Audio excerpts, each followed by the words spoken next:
자, 일단 맨 처음에 나오는 게 흥분의 이동은 일단 흥분의 이동이 뭔지는 좀 알고 시작해야 되겠지? 이 흥분이 뭐게? 흥분이란? 화가 난다 막 이런 거야. 막 흥분, 막 화나는 거. 그 만약에 흥분이 이동하는 건 뭐가 이동하는 거야? 화가 이동하는 거야? 그렇죠. 에너지. 아 그래? 자극, 신호.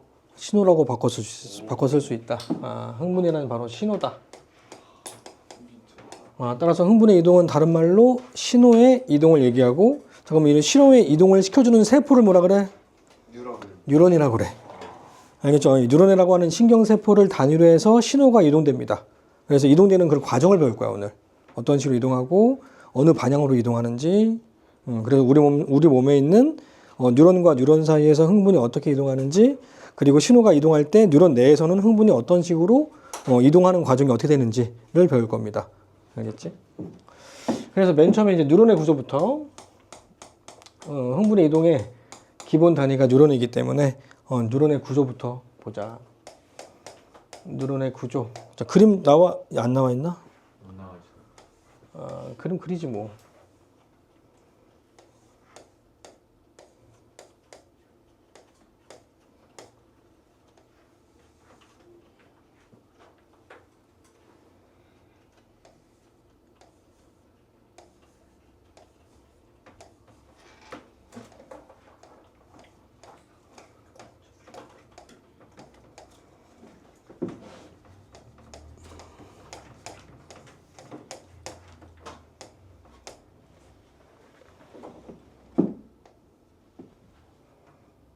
대충 뭐 이 정도.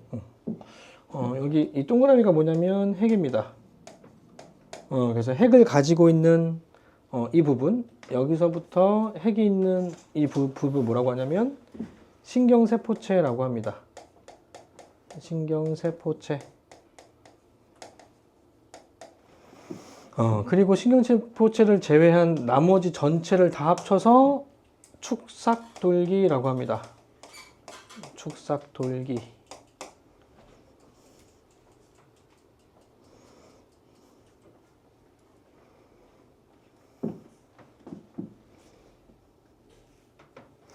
그리고 신경세포체에 붙어있는 이런 돌기들이 있습니다. 자, 이런 돌기들을 가지돌기라고 합니다. 가지돌기.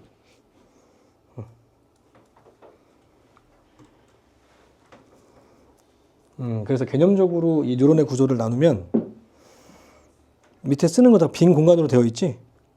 네. 뭐 써 있는 거 없지? 네. 자, 뉴런의 구조는 구조적으로 신경세포체와 뉴런의 종류는 있어요. 그 밑에 쓰는 거잖아, 그건. 맞아요. 아직 아니잖아, 거기. 네. 신경세포체와 신경섬유로 나뉩니다. 신경섬유. 네, 그림을 그렸을 때 여기 신경세포체고 나머지가 축삭돌기였지만 돌기가 축삭돌기도 있고 모두 있었다. 가지돌기도 있었죠. 그래서 이 가지돌기와 축돌기를 합쳐서 신경섬유라고 합니다. 그래서 신경섬유는 가지돌기와 축삭돌기로 나뉜다. 그럼 각각의 특징을 좀 써줄게. 자, 신경세포체는 핵을 포함하고 있는 부위입니다. 핵을 포함하고 있으니까 뉴런의 물질 대사의 중심 역할을 합니다. 물질 대사의 중심이다.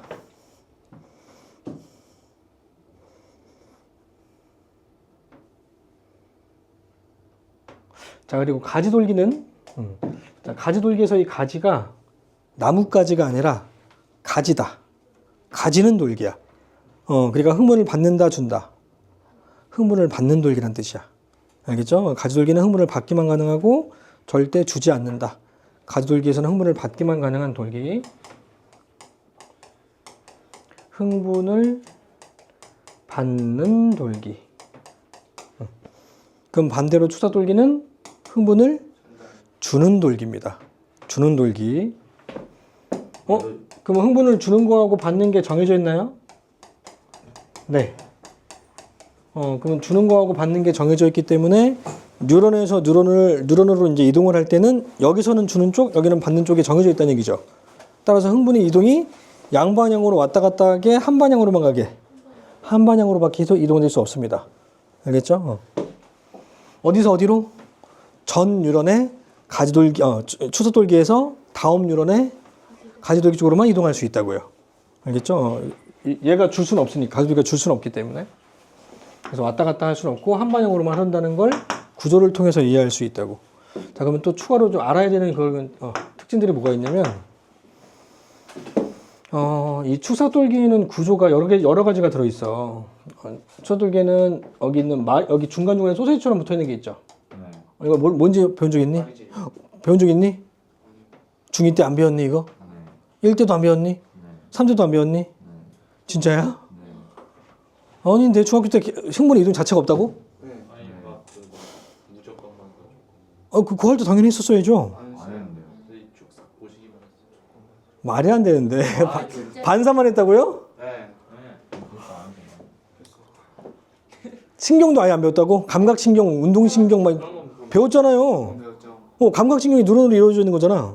뉴런을 저렇게 자세하게. 그렇긴 하지만 뉴런 자체는 배웠잖아. 뉴런이 신경세포의 기본 단위라는 거 배웠잖아. 네. 그래, 그걸 물어보는 거잖아. 자세하게는 안 배웠지만. 근데 마리집은 어떻게 알아? 그냥요. 자, 추석에는 마리집인 부분과 마리집으로 둘러싸여 있지 않은 곳을 뭐라고 하냐면 말이죠. 랑비의 결절이라고 합니다. 들어봤잖아. 마리집 배웠으면 랑비의 결절, 사람 이름이야. 랑비에가 발견한 결절, 랑비의 결절, 프랑스 사람. 한국 사람이에요? 프랑스 사람이라고 방금 얘기했는데, 네, 뭐라고? 마리집과 마리집 사이에 마리집으로 둘러싸여 있지 않은 끊어져 있는 부분을 바로 랑비의 결절이라고 한다고. 랑비에. 맞지? 응. 자, 그럼 마리집은 어떤 역할이냐면, 마리집은 바로 도약전도를 가능하게 해줍니다. 도약전도를 하게 해준다. 도약이 뭐예요, 도약? 뛰어넘는 거예요. 점프하는 거야. 점프하는 걸 도약이라고 하잖아. 그래서 이 마리집이 있기 때문에 흥분이 여기에서 여기로 이렇게 이동을 합니다. 실제로는 그게 아닌데, 실제로는 안쪽에서 쫙 이동하는 건데, 이 마리집 때문에 좀 빠르게 이동하는 것처럼 보여. 알겠죠? 그래서 도약전도라고 얘기를 하고, 그럼 도약전도가 되면 흥분의 전도 속도가 빠르다, 느리다? 빠르다.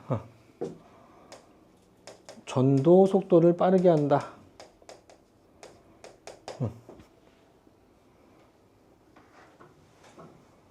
자, 근데 이 마리집으로 둘러싸여 있는 곳은 마리집은 하나의 덩어리가 소세지처럼 있는 게 아니라 세포들이 이렇게 쭉 늘어진 다음에 둘둘 말린 거야. 둘둘 이렇게 말려져 있는 게 바로 마리집이야. 그래서 이걸 딱 자르게 되면 이렇게 둘둘 말려 있는 게 보인다고. 그러면 이게 둘둘 말려 있기 때문에 여러 가지 이온들이 이동하는 통로들이 막혀 있겠죠. 원래는 세포 막에는 여러 가지 물질들이 이동하는 통로들이 들어 있거든. 근데 이렇게 둘둘 말려 있으면 물질들이 이동할 수 있는 통로들이 막혀 있겠죠. 그래서 이 마리집을 통해서는 이온의 출입이 억제가 됩니다. 이온의 출입이 안 된다. 그래서 활동 전위가 나타나지 않는다. 일단 써. 이따 뒤쪽에 얘기해 줄 거야. 활동 전위가 뭔지. 그래서 only 휴지 전위만 형성한다. 휴지 전위, 즉 마이너스 70 mV만 형성한다. 이거 쓸 때 MV라고 읽으시면 안 됩니다. 이걸 MV라고 읽으면 문과. 아직 안 정해졌나 너네들? 너네 문이과가 아예 선택을 아예 안 하니? 그냥 과목만 선택하니? 그래도 이과 과목들은 선택할 거 아니야. 그럼 이과지 뭐야? 문이과 따로 나눠져 있지는 않지만 이과 과목 선택하면 이과지 뭐야? 그렇지? 그러니까 MV라고 읽으면 문과 과목 선택해야 된다고. 알겠죠? 미리 볼트입니다. 미리 볼트 이렇게 읽어줘야 돼. 1000분의 1볼트. 1000분의 1볼트란 뜻이야. MV가 아니라 너무 자신 있게 MV라고 읽는 애들이 있어가지고 말이 안 되는 거죠. 1000분의 1볼트, 1000분의 마이너스 70볼트가 형성된다고.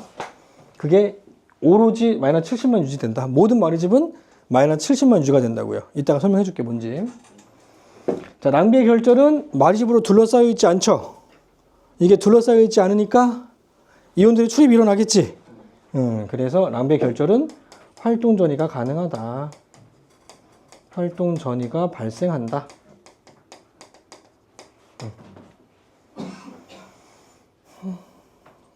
마리집에서 더 할 거 있나? 이 정도 쓰면 될 것 같아요. 그 다음에 아래쪽 보면 뉴런의 종류 나오죠? 뉴런의 종류.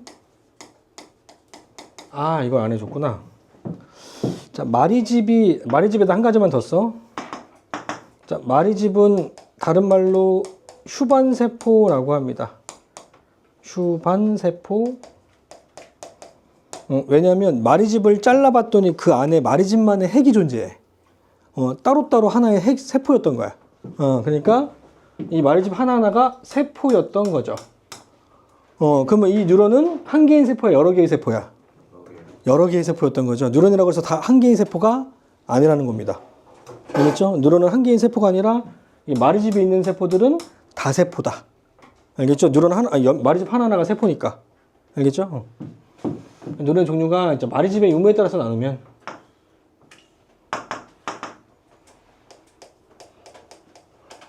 마리집의 유무에 따라서 나누면 마리집이 있는 뉴런을 마리집 뉴런,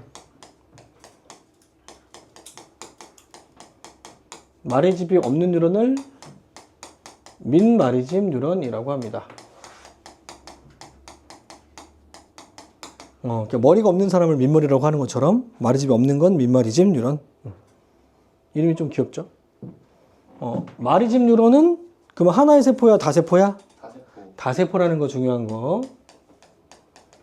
다세포성 뉴런입니다. 민마리집은 핵이 하나밖에 없죠, 이제? 얘는 한 개인 세포인 거죠. 단세포성 뉴런입니다. 그러니까 기본 단위이기 때문에 무조건 한 개인 세포라는 그런 고정관념은 버리시고, 뉴런이 한 개로 되어 있는 뉴런도 있고, 여러 개의 세포로 되어 있는 뉴런도 있다는 거. 알겠죠? 자, 그러면, 마리집 뉴런은 마리집을 갖고 있으니까 뭐가 가능하다? 아까 써줬는데. 무슨 전도? 도약 전도가 가능하다. 얘는 도약 전도가 가능하기 때문에 전도 속도가 빠르다. 자, 민마리집 뉴런은 도약 전도가 불가능하기 때문에 상대적으로 전도 속도가 느리다. 전도 속도가 상대적으로 느리다. 슬로우. 자, 마리집의 유무에 따른 건 이렇게 나뉘고, 두 번째, 기능에 따라서 나누면, 기능에 따라서 나눈다고 했는데 기능을 다른 말로 바꾸면, 뉴런이라고 하는 게 어때? 역할이 원래 뭐예요? 흥분을 이동시켜주는 세포죠. 그러면 흥분을 이동시켜주는 거에 대한 중요한 건 어디서 어디로 전달되는 게 중요하잖아. 그죠? 어디서 어디로 가는지가 굉장히 중요한 기능인 거죠. 그래서 이 기능을 다르게 얘기하면 흥분의 이동 방향에 따른 분류라고 생각하면 돼. 흥분이 어디서 어디로 전달되는지에 따른 분류다. 구분 기준이라고. 흥분의 방향이라고 생각하시면 됩니다. 흥분의 방향이 중요한 기능이기 때문에 방이 아니라 방, 향. 여기 두 개 써놨어. 방, 향. 자, 흥분의 방향에 따라서 세 가지의 뉴런으로 나뉩니다. 자, 이건 이제 봤을 거야. 한번 들어봤을 거야. 감각 뉴런, 연합 뉴런. 들어봤지? 이걸 처음이라고? 운동 뉴런. 내가 어디까지 해줘야 되는 거야? 들어주겠네요. 운동 뉴런. 이게 세 가지가 있습니다. 알겠지? 자, 그 중에 감각 뉴런은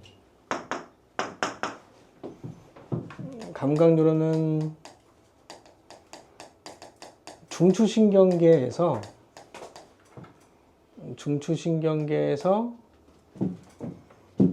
미안해. 지워야 돼. 벌써 썼니? 빠르네. 외부에 있는 감각기에서 감각기에서 중추신경계로 전달해 줍니다. 중추신경계. 자, 이거를 잘 이해하시면 됩니다. 외우려고 하지 마시고 잘 이해해봐. 감각 뉴런은 흥분을 어디로? 감각기에서 중추신경계. 자, 중추신경계는 뭐가 있어?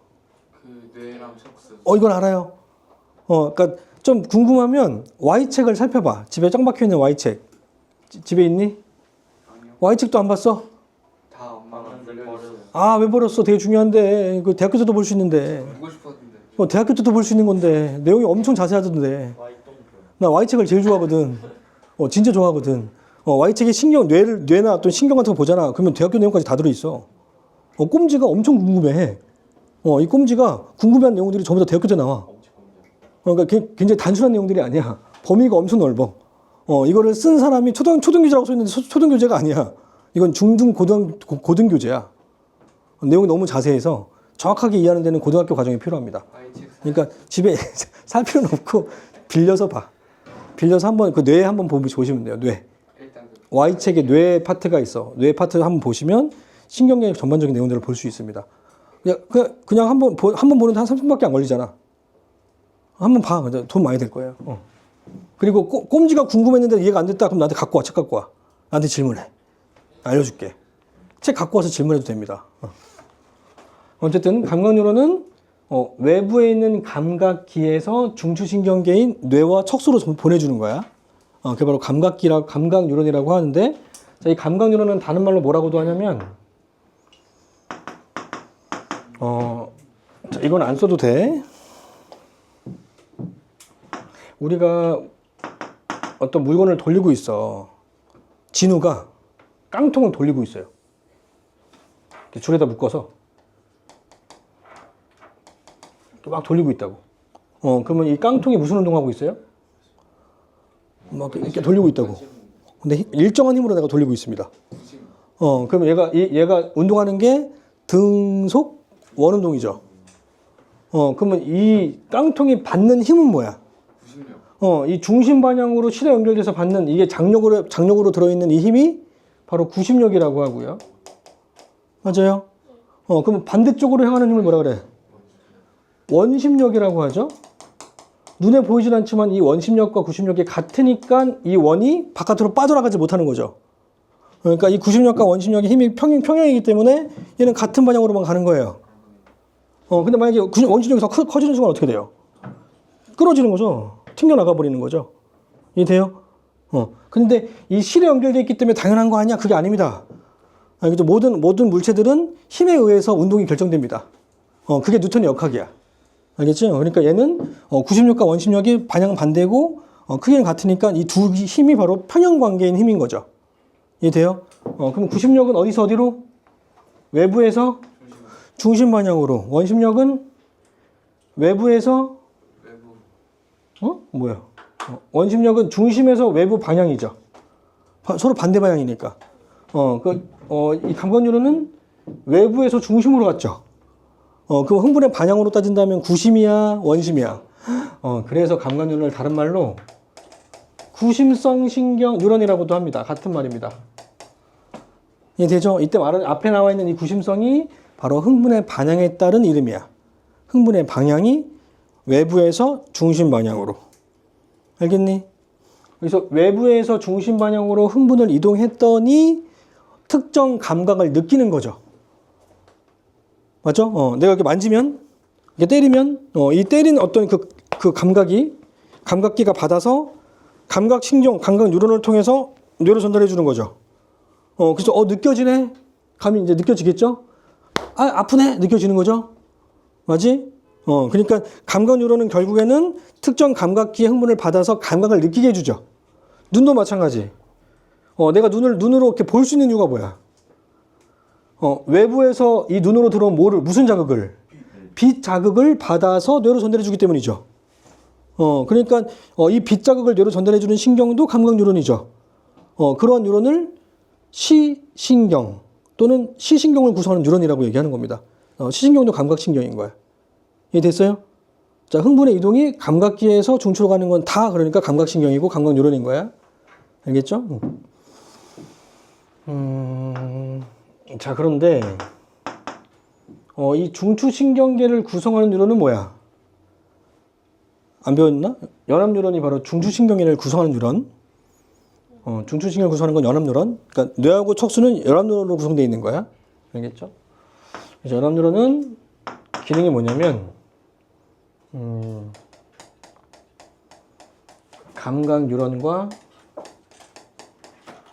운동 뉴런을 연결. 중계합니다.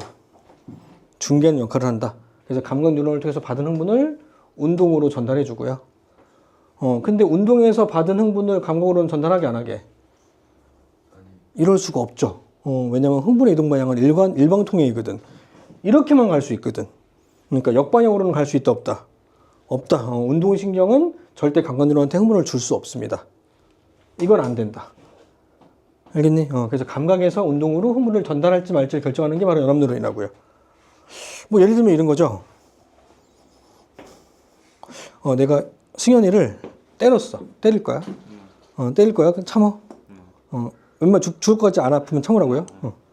때렸어. 참았죠. 더 세게 때렸어. 참았죠. 내가 칼로 찔렀어. 내가 참을까요? 뭐 나오려고 오겠죠. 살려고 몸부림 치겠죠.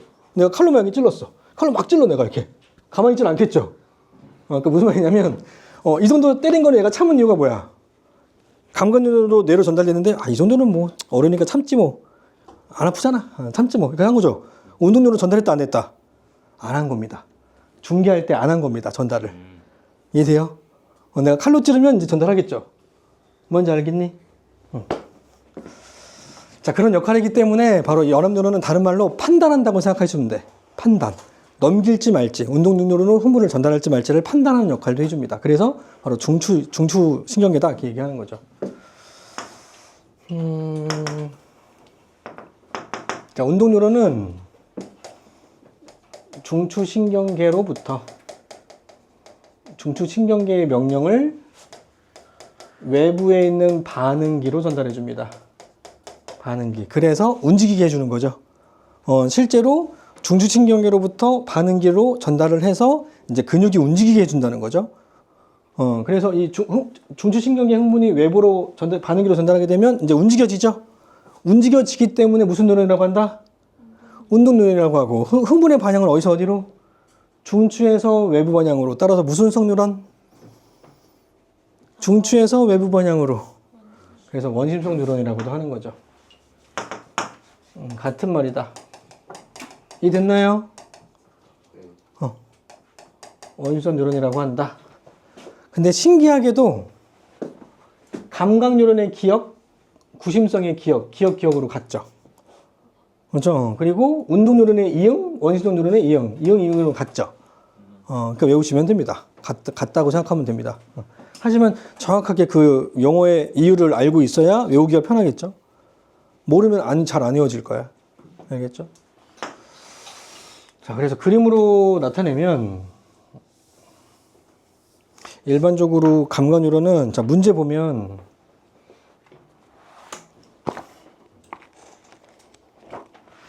어, 1번부터 나오네.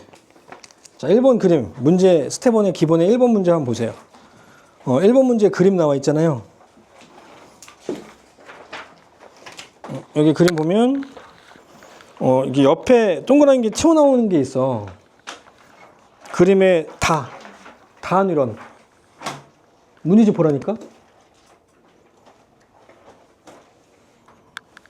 다 뉴런에 이 신경세포체가 이렇게 옆에 붙어 있는 게 있다고요.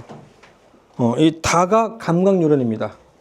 알겠죠? 다에다 감각 뉴런이라고 쓰고, 문제 풀지 마. 문제를 왜 풀고 있어? 나는 바로 연합 뉴런, 그리고 가는 운동 뉴런입니다. 쓰세요. 다 감각 뉴런, 나 연합 뉴런, 가는 운동 뉴런. 왜? 왜 가가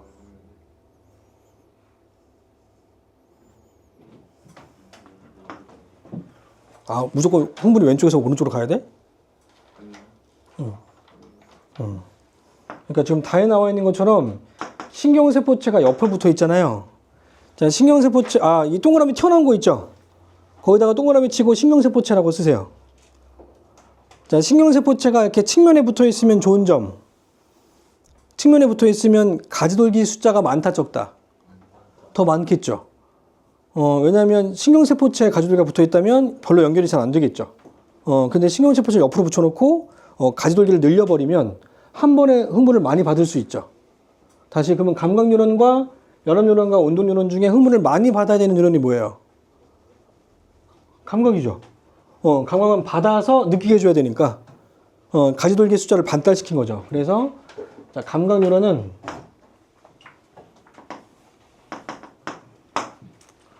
가지돌기를 발달시킵니다. 가지돌기가 발달되어 있다. 얘를 발달시키다 보니까 신경세포체는 옆에 붙어서 태화되어 있습니다. 신경세포체가 태화됐다.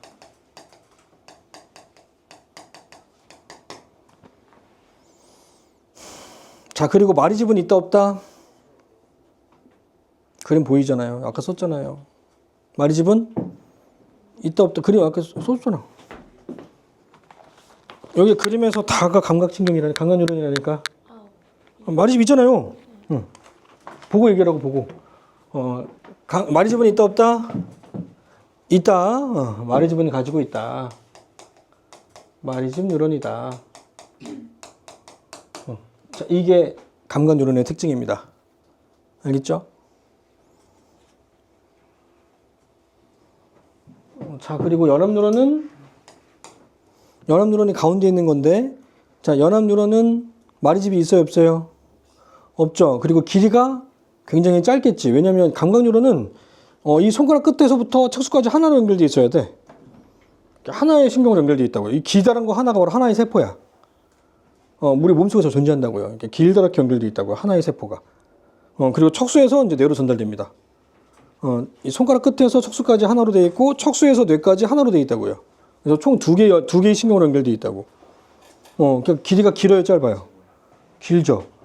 하지만 중추신경계를 구성하는 연합뉴런은 뇌를 구성하거나 척수를 구성하는 건데, 뇌를 구성하는 건 길이가 길어봤자 이만큼밖에 안 되죠. 그리고 척수도 구성하는 것도 척수가 기니까 이렇게 길게 있는 게 아니라 옆으로 존재합니다. 옆으로 존재한다고, 이렇게. 그러니까 내가 척수가 있으면 이렇게 자르면 신경이 이렇게 분포한다고. 그럼 길이가 길어봤자 이만큼밖에 안 되겠죠? 그러니까 연합뉴런의 길이는 길다, 짧다? 굉장히 짧다. 굉장히 짧고 민마리집이다. 민마리집 뉴런이다. 그러니까 마리집이 있을 때는 당연히 전송속도가 빨라지죠. 근데 그 효과가 좋으려면 길이가 길 때야, 짧을 때야? 길 때겠죠. 그러니까 짧은 연합뉴런은 마리집이 있는 거랑 없는 거랑 속도차가 거의 없어. 그러니까 마리집을 없애버리는 거겠죠. 있을 때가 없을 때가 거의 비슷하니까. 그리고 연합뉴런의 숫자는 엄청 많거든요. 뇌를 구성하는 것도 연합뉴런 엄청 많죠. 이 많은 세포에 다 마리집을 만들어버리면 아마도 우리는 생장도 못하겠죠. 여기다 다 얘네들 쏟아부어야 되니까. 여러 가지 문제가 있을 겁니다. 그래서 연합뉴런은 마리집을 갖고 있지 않습니다. 알겠죠? 그래서 민마리집 뉴런의 게 대표적인 특징. 그럼 연합뉴런은 흥분을 어디서 어디로 전달한다? 감각에서 운동으로만. 그리고 운동뉴런은 우리가 알고 있는 노멀한 뉴런입니다. 이 운동뉴런, 이 가 그림에 나와 있는 이 뉴런이 우리가 일반적으로 알고 있는 뉴런 아니에요? 내가 처음에 그려준 것처럼. 뉴런 나오면 이 그림밖에 거의 안 나오잖아요. 맞죠? 근데 그 이름이, 그 뉴런, 운동뉴런이 모든 뉴런을 대표하는 게 아니라 그냥 운동뉴런을 그림으로 그린 거야. 운동뉴런만 이렇게 생긴 거라고. 알겠죠? 감각뉴런과 연합뉴런은 다르게 생겼다. 알겠죠? 그래서 여기다가 흥분의 방향을 한번 표시해봐요. 자, 흥분의 이동이 어디서 어디로 가는지 한번 방향을 한번 화살표로 그어볼래?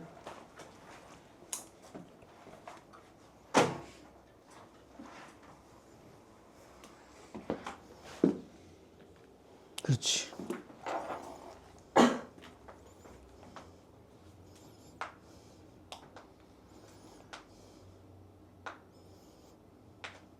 그걸 왜 부분적으로 써? 무조건 이거 아니에요? 왜냐면 여기는 초소돌기고 여기는 가시돌기니까 얘는 주고받고 주고받고 그럼 이렇게밖에 못 넘어가는 거잖아. 그럼 전체적으로 이렇게밖에 못 가는 거잖아. 그래서 흥분의 이동은 어디서 어디로 간다? 감각에서 연합으로, 연합에서 운동으로밖에 이동하지 못한다. 절대 반대 방향으로 이동할 수는 없다. 알겠니? 응. 그러니까 노멀한 건데 저 특징 한 가지만 써줄게. 얘도 마리집이 있습니다. 마리집 뉴런이다.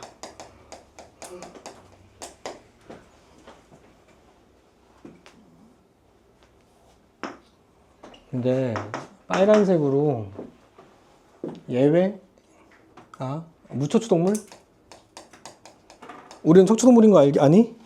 네. 척추 동물에 뭐가 있니? 척추요. 척추 동물에 뭐가 있냐고 물어보니까 척추라고 얘기하면 어떡해? 척추 동물에는 뭐가 있냐고. 척수. 아니 또 사람. 그러니까 당연히 척수는 동물만 있는 건데 식물은 신경이 아예 없어. 뇌요. 그러니까 식물은 신경이 없기 때문에 내가 식물을 막 찍고 막 먹고 막 이렇게 밟아도 얘네들은 아픔을 느끼지 못해. 알겠죠? 왜냐하면 신경을 통해서 아픔을 느끼는 거기 때문에 우리 같은 고통을 느끼지 못합니다. 식물들은 신경이 없기 때문에. 알겠죠? 그러니까 신경 있는 건 동물밖에 없어. 그 동물 중에 척추 동물이 뭐냐고 물어본 건데 척추요 무슨 말이지? 호랑이. 동물엔 여러 종류가 있잖아요. 호랑이. 와 진짜 순진한 건지 바본지 모르겠네. 그래. 류로 얘기하면 된다고. 호랑이도 맞잖아요. 근데 진짜 왜 이렇게 몰라? 아마 하면 안 되겠다. 그냥 알려줄게. 얘를 그냥 써줄게. 무척추 동물에는 뭐가 있냐면 오징어. 네 연체 동물. 여러 가지가 있지만 연체 동물 중에서 오징어를 예를 들어보자. 오징어가 있습니다. 근데 오징어는 감각 뉴런이 마리집 뉴런이 아니라 민마리집이에요. 민마리집 뉴런이다. 그리고 운동 뉴런도 마찬가지. 무척추 동물은 민마리집 뉴런입니다. 그러니까 오징어 같은 연체 동물 같은 이런 무치 동물들은 모든 뉴런들이 다 민마리집 뉴런이에요. 그럼 민마리집은 전속도가 느려요, 빨라요? 느려요. 그럼 오징어를 내가 잡기가 쉬워, 어려워? 내가 느릴 거 아니야. 그걸 또 잡으면 되겠네? 근데 엄청 빠르죠? 슉 막 가잖아요. 김병만만 잡지 다른 사람 못 잡잖아요. 김명만 어떻게? 걔는 너무 빨라서. 걔는 조용히 가서 이렇게 잡더라고. 되게 신기하더라고. 다른 사람 못 잡아. 엄청 빨라서 못 잡는다고. 근데 이상하잖아. 민마리집이면 늘어야 되는데 왜 대체 오징어는 빠른 어떤 그 운동 능력을 갖고 있을까요? 작아서. 그 눈이 발달한. 그러니까 민마리집 뉴런이긴 한데 다리가 많아. 뉴런의 그 추적돌기가 되게 커. 커서 속도를 빨리 늘려.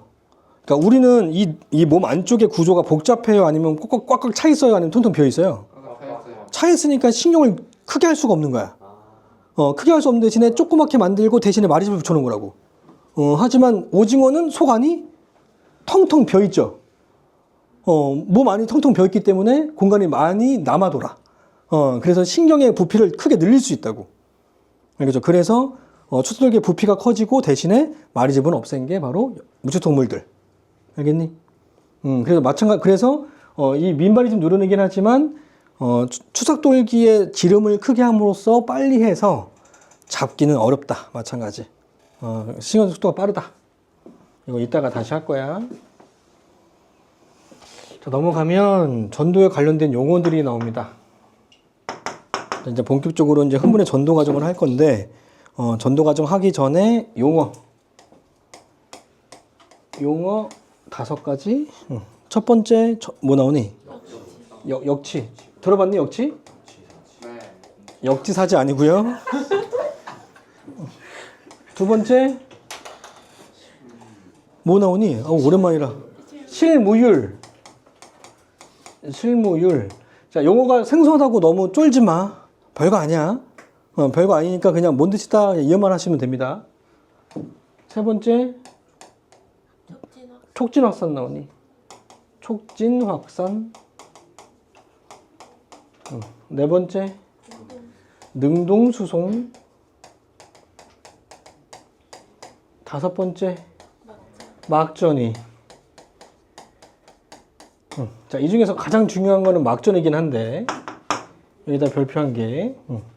자, 근데 나머지 네 가지는 잘 집중적으로 물어보진 않지만 모르면 문제 풀 수 없는 문제도 꽤 있다. 내가 밑바탕으로 깔아놓고 개념을 깔아놓고 있어야 된다. 그래서 역치는 흥분이 일어날 수 있는 최소한의 전이. 자극의 세기입니다. 자, 역치라고 하는 건 자극의 세기야. 자극의 세기라고 하는 건 뉴런을 흥분시키는 원인을 바로 자극이라 그래. 뉴런을 흥분시키는 원인. 그러면 시신경을 자극하는 거에 시신경을 흥분시키는 원인은 뭐예요? 빛. 시신경의 자극은 바로 빛인 거고. 후신경의 후가 어디야? 후. 맛이잖아. 코야. 후신경의 자극은 뭐야? 기체겠죠. 기체 입자. 미신경의 자극은 액체. 알겠죠? 청신경의 자극은 음파. 알겠죠? 이런 자극의 세기인데 어떤 자극의 세기냐면 반응이 일어나기 위한 최소한의 자극의 세기. 알겠죠? 반응이 일어나는 최소한의 자극의 세기입니다. 그러면 역치보다 작은 자극의 세기가 일어나면 그럼 우리는 못 느끼나요? 네. 그러니까 예를 들면 이런 거죠. 준영이가 너무너무 집중하면서 공부하고 있었어. 집중하면서 공부하고 있었는데 공부 다 끝나고 이렇게 기지개를 펴는데 팔에 모기가 세 군데가 물려 있어. 그러면 이 모기가 준영이한테 준 자극은 역치 이하였겠죠. 그래서 우리는 난 몰랐던 거예요. 언제는 내가 모기가 있는지 알고 언제는 모르잖아. 그 이유가 모기가 처음에 딱 달라붙을 땐 몰라. 근데 여기가 모기가 막 움직인다고 이렇게 해서 막 움직이다가 이제 뚫을 장소를 찾죠. 그때 우리는 눈치채는 거야. 처음에 딱 한 번 잡아갈 때는 잘 몰라. 그냥 오자마자 바로 뚫어버리면 우리 모를 수도 있어. 또 그리고 내가 공부에 집중하고 있으면 뚫고 막 빨고 있어도 잘 모르죠. 집중에 따라 다르다고.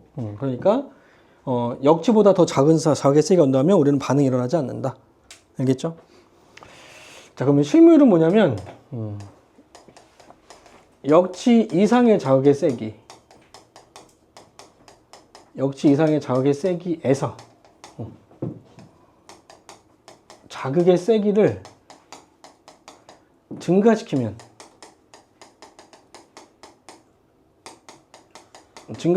반응의 크기가 어떻게 될까요? 반응의 크기가 어떻게 될까요? 자, 역치 이상의 자극이니까 반응은 하겠죠?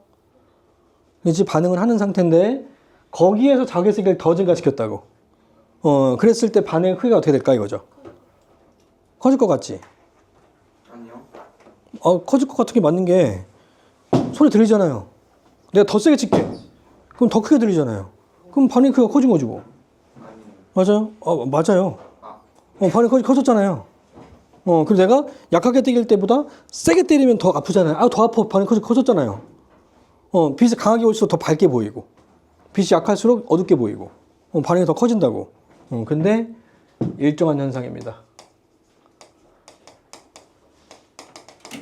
그러니까 말이 안 되는 거잖아요. 원래 저게 세지면 당연히 반응의 크기가 커져야 되는 거잖아.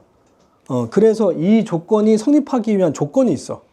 실물이 형성되기 위한 조건이 뭐냐면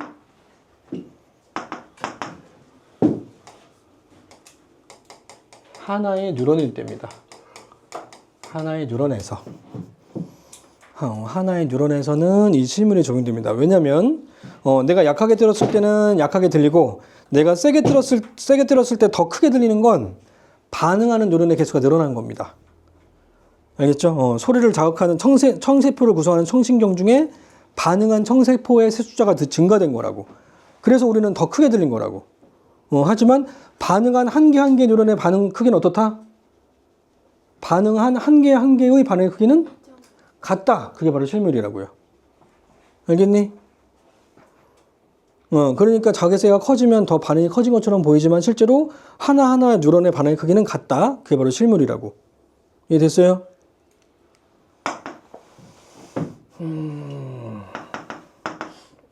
그 다음에 우리가 저번에 확산했잖아요. 확산은 어디서 어디로? 고에서 고농도에서 저농도로 뭐가 이동? 용질. 용질이 이동. 그래서 고농도의 농도가 맞아요. 내려가고 저농도의 농도는 높아져서 농도가 어떻게 되는 거? 너무 평양. 같아지는 거. 즉 농도 평형을 이루기 위해 이동하는 거. 그래서 농도 평형을 이루기 위해 이동하기 때문에 자발적인 반응이 일어나기 때문에 뭐의 소모가 없다? ATP의 소모 없이 일어난다. 자, 이게 확산의 정의입니다. 알겠니? 나중에 혹시 구술 면접 시험 볼 때 확산의 정의가 뭔가요? 이렇게 물어보면 고농도인 곳에서 저농도인 곳으로 용질이 농도 평형을 이루기 위하여 ATP를 소모 없이 이동하는 겁니다. 이렇게 얘기해 주시면 됩니다. 완벽합니다. 그럼 같이 갑시다 할 거라고요. 알겠지? 응. 근데 아무리 내가 시험 잘 보고 잘하는 애들도 이런 기본적인 용어를 잘 설명 못하면 그냥 낙제야. 끝이야. 기본적인 걸 설명을 잘해줘야 돼. 그래야지 이 사람이 과학에 관심이 있었구나. 어렸을 때부터 꾸준하게 관심이 있었구나. 이걸 증명할 수 있다고. 자, 근데 확산은 확산인데 막을 통해 이동을 할 때는 이게 생체막은 인질 이중충과 단백질로 이루어져 있다는 거 배웠니? 얘네들은 어떻게 하니? 통과를 안 배워서.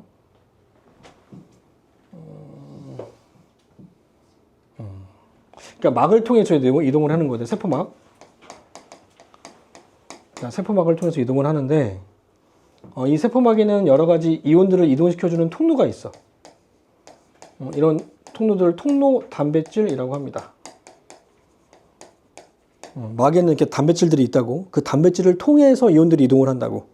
알겠니? 자, 확산은 확산인데 이러한 단백질을 통과해서 확산되는 걸 촉진 확산이라고 합니다. 알겠니? 이때 이동되는 단백질이 바로 통로를 통해. 다시 그래서 촉진 확산의 정의는 고농도에서 저농도로 용질이 통로를 통해 농도 평형을 이루기 위하여 ATP를 소모하지 않는 이동이요. 이렇게 대답하면 됩니다. 해볼래, 승현아? 촉진 확산의 정의는 보면서 해. 보면서 해. 고농도에서 보면서. 저농도로 용질을 이동. 2번이나 해줬는데. 자, 해보자, 영훈이야. 고농도에서 저농도로 농질 자체가 이동해서 농도 평형을 이루기 위한 것이고 그때 ATP는 소모되지 않으면서 통로 단백질을 통해서 확산이 땡! 고농도에서 저농도로 용질이 통로를 통해서 농도 평형을 위해서 농도 평형을 위해서 ATP 소모 없이 통로로 이동하는. 통로를 몇 번 얘기해. 한 번만 얘기하면 되지. 그러니까 지금이 맞아요. 고농도에서 저농도로 용질이. 그러니까 외울 때 이렇게 외우라고. 고농도에서 저농도로 용질이 통로를 통해. 통로 끝이야 이제. 통로를 통해 농도평을 이루기 위해서 ATP 소모 없이 이동하는 원리. 알겠니? 응. 그걸 바로 촉진 확산이라고 한다. 자, 이 통로에는 뭐가 있냐면 우리가 배우는 통로에는 크게 두 가지 통로가 있습니다. 나트륨 통로와 나트륨 이온 통로 또는 칼륨 이온 통로가 나옵니다. 그럼 나트륨 통로에는 누구만 이동하냐면 나트륨만 이동합니다. 그러면 칼륨 통로는 칼륨 이온만 이동합니다. 만약에 진우만 이동하면 진우 통로가 되는 거죠. 알겠죠? 이동하는 물질의 이름을 딴다고요. 알겠죠? 그럼 둘 다 이동하면 나트륨 칼륨 통로 이렇게 얘기하는데 그건 없어. 알겠죠? 실제로 존재하진 않아. 나트륨 칼륨 통로는 없지만 나트륨 칼륨 펌프라는 건 있어. 펌프는 능동성에서 해줄 거야. 자, 능동성은 뭐냐면 오히려 반대로 이동하는 거예요. 저농도에서 고농도로 용질이 이동하면 어떻게 돼요? 그러면 저농도에서의 농도는 더 떨어지고 고농도의 농도는 더 높아지죠. 자, 그럼 이러한 이동은 농도 평형을 이루기 위해서 이동하니 아니면 농도 기울기를 더 많이 형성시켜주니? 그러니까 이거는 자발적으로 일어날 수 없겠죠. 에너지를 써야 되겠죠. 알겠죠? 자발적으로 일어날 수 없기 때문에 내가 에너지 쓰지 않은 한 이동할 수 없죠. 예를 들면 내가 밑에 떨어져 있는 이 지우개를 어디가 이 지우개를 내가 주우려면 아이고 힘들게 아이고 앉았다가 이렇게 일어나가지고 이렇게 들어야 되잖아요. 힘을 써야 되잖아요. 맞죠? 근데 내가 이거를 떨어뜨리면 떨어질 때는 내가 에너지를 안 쓰죠. 그 이유가 똑같아. 내가 들어올 때는 내가 에너지를 써야 되고 떨어질 때는 에너지가 안 쓰이는 것처럼 고농도에서 저농도로 용질이 이동할 때는 에너지가 안 쓰이고 저농도에서 고농도로 퍼 올릴 때는 에너지를 써야지만 이동할 수 있다. 알겠죠?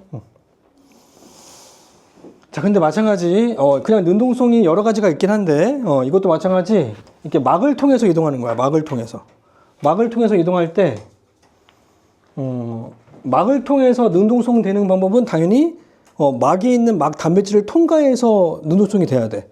그때 이용되는 막 단백질을 뭐라고 하냐면 펌프라고 합니다. 펌프. 통로와 펌프는 둘 다 막에 있는 단백질들인데 통로는 촉진 확산에 이용되는 막 단백질, 펌프는 능동성에 이용되는 막 단백질. 알겠죠? 별거 아닙니다. 이게 익숙치가 않아서 그렇지. 자, 펌프는 얘가 뭐가 있냐면 나트륨, 칼륨 펌프가 있습니다. 그러면 이 펌프에는 누가 같이 움직인다? 나트륨과 칼륨이 같이 움직인다고요. 알겠죠? 같이 움직이기 때문에 나트륨, 칼륨 펌프라고 이름 붙인 거야. 자, 그러면 저농도는 더 저농도로, 고농도는 더 고농도로 되니까 이거는 농도 평형을 이루는 게 아니라 농도 기울기를 더 형성시켜 주는 거죠. 기울기를 형성시켜 준다. 자, 이 기울기를 한자로 구배라 그래. 같은 말이야. 그래서 농도 구배를 형성한다. 같은 말. 농도 기울기 형성, 농도 구배 형성. 같은 말. 따라서 ATP를 소모해야 한다. 소모한다. 자, 이 척추확산하고 능동성은 이 과정 자체를 외우기보다는 더 중요한 건 어디에서 어디로 이동하는지가 중요해. 지금 촉진확산에서는 어디서 어디로 간다, 용질이? 그러면 어떤 통로를 통해, 만약에 나트륨 통로를 통해, 여기가 바깥쪽이고 여기가 안쪽인데, 이렇게 들어왔어. 나트륨이. 그럼 나트륨의 고농도는 어디예요? 이거를 이해하면 돼요. 알겠죠? 이게 나트륨 통로는 촉진확산에 이용되는 막단 매질이니까, 얘가 바깥쪽에서 안쪽으로 들어왔으면, 여기가 고농도고 여기가 저농도겠다. 이거를 이해하시면 된다고요. 이해됐니? 이거 단순하게 암기하는 게 아니라 흥분의 이동 방향과 농도 구배에 따른 걸 누가 큰지 작은지만 비교할 수 있으면 된다고. 됐어요? 서연아 졸지 마. 힘 줘. 자, 그다음 막전이 별표 치시고. 자, 막전이의 정의는 뭐냐면 막에 걸려있는 전위인데 이 전위란 말 들어봤니? 네. 그래요? 뭔데? 차요. 전압 차. 혹시 위치 에너지는 들어봤어요? 네. 역학적 에너지. 전기. 이 위치 에너지가 뭐로 바뀌어? 운동 에너지로 바뀌고 합은 일정하고. 맞지? 전기도 마찬가지 위치 에너지가 존재해. 전기의 위치 에너지가 바로 전위야. 양이 많다 적다. 우리가 알고 있는 위치 에너지처럼 높이가 높고 낮은 거에 따른 에너지가 아니라 높으면 당연히 위치 에너지가 높으니까 내려올수록 위치 에너지 줄어든 대신에 운동 에너지가 바뀌는 거잖아. 이것처럼 전기도 전하가 많이 있는 거랑 전하가 적게 있는 거랑 그 차이가 발생한다는 거죠. 그래서 여기는 마이너스가 100개 있고 여기는 마이너스가 2개 있어. 그러면 이 마이너스 전하는 어디서 어디로 이동할 수 있어? 100개 있는 거에서 2개 있는 곳으로 이동을 하죠. 근데 여기는 1000개 있고 여기는 2개 있어. 그럼 누가 더 빨리 이동한다? 1000개에서 2개로 이동하는 게 더 빠르겠죠. 이렇게 이 차이에 의해서 위치 에너지가 결정된다는 거죠. 그래서 뭐 너무 어렵게 생각하면 안 되고 전기 위치 에너지는 전기를 띠는 입자를 뭐라 그래? 전기를 띠는 입자를 이온이라 그래. 전기를 띠는 입자를 이온이라고 하고 이온이 바로 전하량을 갖고 있는 거야. 알겠죠? 이온이 바로 전기를 띠는 입자. 이온마다 전하를 가지고 있다고. 전기를 띠는 정도를 전하라 그래. 개념이 좀 헷갈릴 거야. 너네들이 정확하게 공부한 게 아니라 그냥 어설프게 그냥 눈으로 읽고 그냥 문제만 푸니까 개념을 잘 모를 거라고. 근데 고등학교 과정에서는 그 하나하나의 개념을 정확하게 내가 이해하면서부터 시작하는 거야. 내가 초등학교 때 배웠던 것도 초등학교 때 그냥 배웠지만 가볍게 넘어간 것도 정확하게 용어부터 생각해서 이유를 생각하면서 공부하는 게 고등학교 과정이야. 그러면 대학교도 똑같아. 오히려 대학교가 더 쉬워져. 대학교는 똑같거든. 대학교랑 이 고등학교 공부하는 과정이 똑같아서 난 오히려 대학교가 더 쉬웠던 것 같아요. 왜냐면 고등학교 때 이게 내용 정리하면서 내가 지금 너네들 첫 해 보잖아. 내가 공부했던 방법이야. 고등학교 때 내가 공부하면 내가 정리하고 그 다음에 안복 한번 써보고 그 다음에 문제 풀고 내가 했던 방법이라고. 그래서 이 방법이 익숙하니까 대학교가 너무 쉬웠던 거죠. 그냥 쭉 원서를 그냥 쭉 읽고 나면 그냥 머릿속에 들어와. 이게 방법이 너무 익숙하니까 읽으면 그냥 머릿속에 들어왔던 거야. 외우려고 하지 않아도 이해가 되니까. 그래서 난 그 시험 공부할 때 되게 짧게 공부했거든. 막 오래오래 공부 안 하고. 남들은 막 노는 것처럼 얘기하지만 난 이렇게 눈 감고 있으면서 머릿속으로 정리하고 있는 거죠. 앞단에 뭐가 있었고 뒷단에 뭐가 있었고 내용 막 정리한다고. 그러고 나서 이제 시험 본다고 할 때는 내용 정리한 걸로 그냥 끄집어내서 쓰면 되거든. 그래서 난 그 전공 과목 시험 보는 게 되게 쉬웠거든. 아주 잘 보진 않았지만 그래도 나는 편하게 시험 봤다 이거죠. 그것처럼 자, 이 막전이는 전하를 띄는 정도가 다른 거야. 그래서 얘는 전기의 위치 에너지긴 하지만 전기 위치 에너지는 물리2에 나오니까 너네는 아마 3학년 때 배우는 게 무슨 과목이지? 너네 일반 선택이고 무슨 과목이 있니? 진로 선택. 진로 선택 과목이 있을 거야. 근데 거기까지 몰라도 되고. 그래서 전기 위치 에너지 막전이는 생명과학에 필요한 걸로만 적어주면 첫 번째 막을 사이에 두고 막의 외부와 내부의 상대적인 전위차입니다. 전위차다. 자, 전위라고 하는 건 그냥 플러스와 마이너스를 띄는 정도라고 생각하시면 돼요. 전기를 띄는 정도가 바로 전위다. 그래서 막전이라고 하는 건 막의 외부와 내부 사이의 상대적인 전위차인데 그러면 막을 사이에 두고 바깥쪽과 안쪽의 전위차라고요. 그걸 바로 막전이라고 한다고. 알겠니? 네. 그런데 자, 일반적으로 양이온들은 나트륨 이온과 칼륨 이온이 있어. 그 나트륨 이온과 칼륨 이온은 크게 작게. 작아요. 작아. 뭘 생각하는 거죠? 얘는 이온 한 개로 돼 있잖아요. 되게 작겠죠? 그냥 이온 하나잖아. 원자보다도 작잖아. 하나의 원자가 있었는데 전자를 잃어버린 거잖아. 그래서 양이온이 된 거 아니야? 그 원자 껍질 하나 잃어버린 거잖아. 그 크기가 원자보다도 작겠죠? 이해돼요? 그러니까 나트륨 글자 막 숫자 생각하면 안 된다고요. 칼륨 짧고 조그마고 나트륨 크고 막 이거 아니라고. 그러니까 양이온들은 막을 통로를 통해서 왔다 갔다 이동을 해. 양이온들은. 자, 근데 음의 성질을 갖고 있는 음이온들은 큰 단백질 덩어리입니다. 그러니까 음이온들은 외부에서 내부로 못 들어오고 내부에서 외부로 못 나가.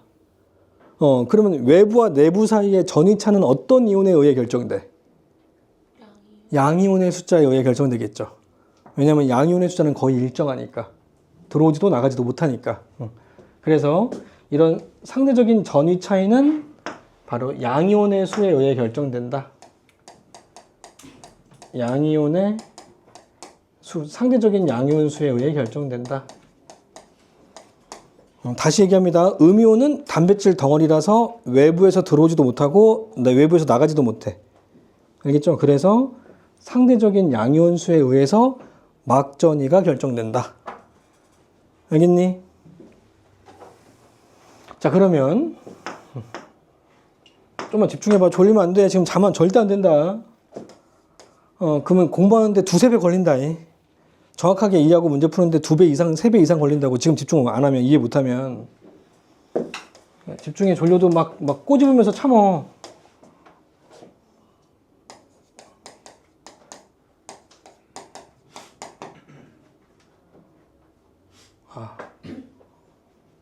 하나 더 써줘야 되는구나.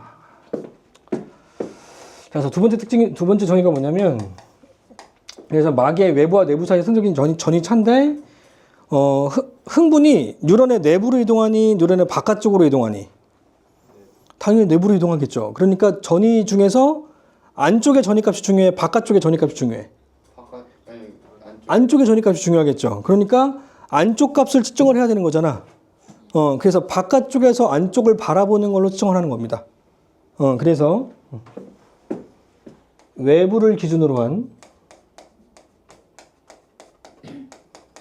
더 중요하니까 외부를 기준으로 한 게 아니야. 안쪽이 중요하니까 외부에서 안쪽을 바라보는 거라고. 알겠니? 그래서 외부를 기준으로 한 내부의 상대적인 양이온 수입니다. 상대적인 양이온 수가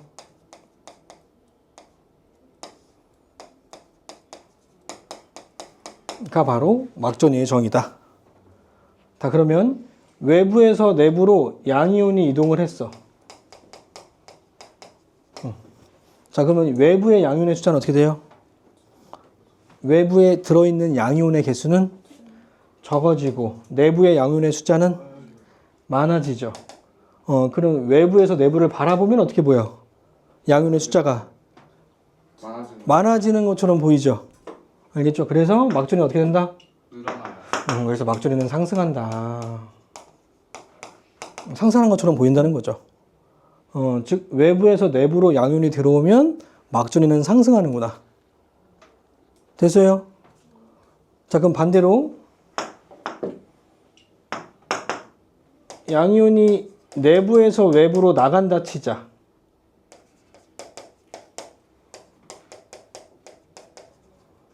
그러면 외부의 양이온은 많아지고 내부의 양이온은 적어지고 외부에서 내부를 바라보면 양이온의 숫자가 적어지는 것처럼 보이겠죠?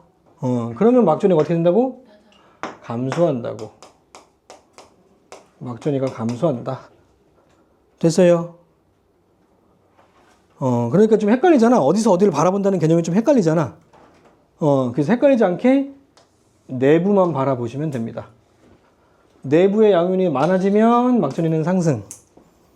내부의 양이온이 적어지면 막전이는 하강. 알겠니? 그러니까 내부의 양이온의 숫자가 중요하구나 이해하시면 된다고요. 내부가 양이온이 많아지면 막전이는 상승, 내부의 양이온이 적어지면 막전이는 하강. 됐어요? 아이고 졸려. 여기까지 합시다. 잠깐 쉬자. 전도 과정. 자, 전도 과정은 뭐냐면 한 지점에서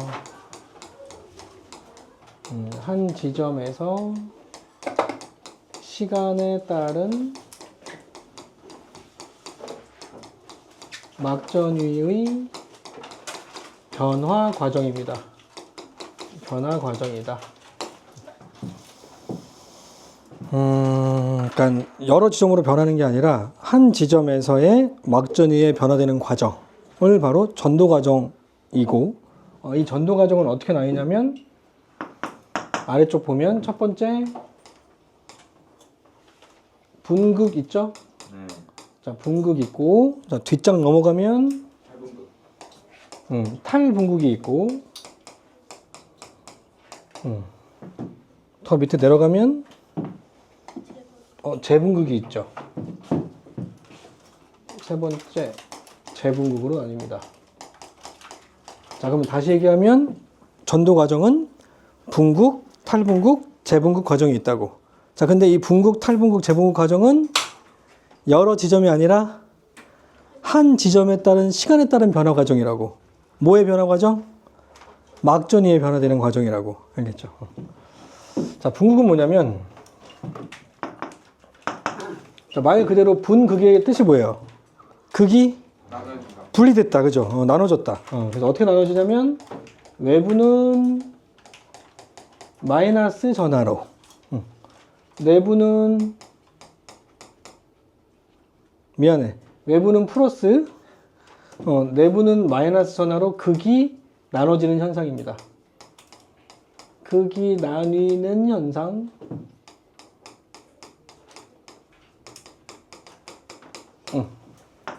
자, 이때 내부에 형성된 이 마이너스 값은 마이너스 70mV로 일정합니다. 형성됩니다. 자, 그리고 이 분극이라고 하는 건 극이 나눠지는 현상이긴 한데 외부의 자극이 0일 때 발생합니다. 앞에다가 분극 정의 앞에다가 외부의 자극이 0일 때, 자극이 없을 때. 자, 외부의 자극이 없을 때 나타나는 거니까 마치 이 신경이 쉬고 있는 것처럼 보이죠. 일을 안 하고 있는 것처럼 보이잖아. 일을 안 하고 있는 것처럼 보이고 그때 형성된 게 마이너스 70이기 때문에 이 마이너스 70은 쉬고 있을 때 나타나는 막전이다. 그래서 휴지전이라고 얘기합니다. 알겠죠? 예, 별명이 그래서 휴지전이다. 실제로 쉬고 있진 않지만 실제로 쉬고 있는 건 아니지만 자극의 세기가 0일 때 발생하기 때문에 휴지전이라고 얘기한다. 알겠죠? 자, 그러면 과정이 어떻게 되냐면 붕괴 과정. 이건 내가 정의를 써준 거고, 과정. 이거 잘 써야 돼. 정의가 더 중요해. 이 정의를 쓰는 곳에 내가 1번 이렇게 정의 막 이렇게 안 쓰니까 애들이 안 쓰는 경우도 있는데, 이 정의까지 같이 연결시켜야 됩니다. 뒤쪽에. 자, 과정은 나트륨 이온, 칼륨 이온 펌프에 의해서 나트륨 이온은 3개가 유출되고 칼륨 이온은 2개가 유입이 됩니다. 그러니까 나트륨 3개 나가고 칼륨 2개 들어온다고요. 자, 이게 나트륨 칼륨 펌프에 의해 작동한다고. 알겠니? 자, 봐봐. 그러면 나트륨이 3개 나가고 칼륨이 2개 들어왔어. 그러면 안쪽에 양이온의 숫자는 많아져 적어져? 3개 나가고 2개 들어왔으니까. 그러니까 나트륨 이온이든 칼륨 이온이든 둘 다 전화가 플러스 1이잖아. 플러스 1. 그럼 개수가 중요하지 종류가 중요하진 않겠죠? 맞지? 그래서 적어지겠죠, 안쪽이. 3개 나가고 2개 들어왔으니까. 맞죠? 그러니까 안쪽에 상대적으로 적어지기 때문에 안쪽이 마이너스가 형성된다, 플러스가 형성된다? 그래서 마이너스라고요. 알겠니? 그래서 안쪽에 마이너스가 형성되는 게 바로 휴지막전이라고. 이렇게 되면서 내부가 음전하가 형성된다고요. 이해됐어요? 네. 이때 형성된 음전하가 몇을 형성하냐면 마이너스 70mV를 형성한다 이거죠. 됐어요? 그래서 두 번째 그래프로 그리면 막전의 그래프.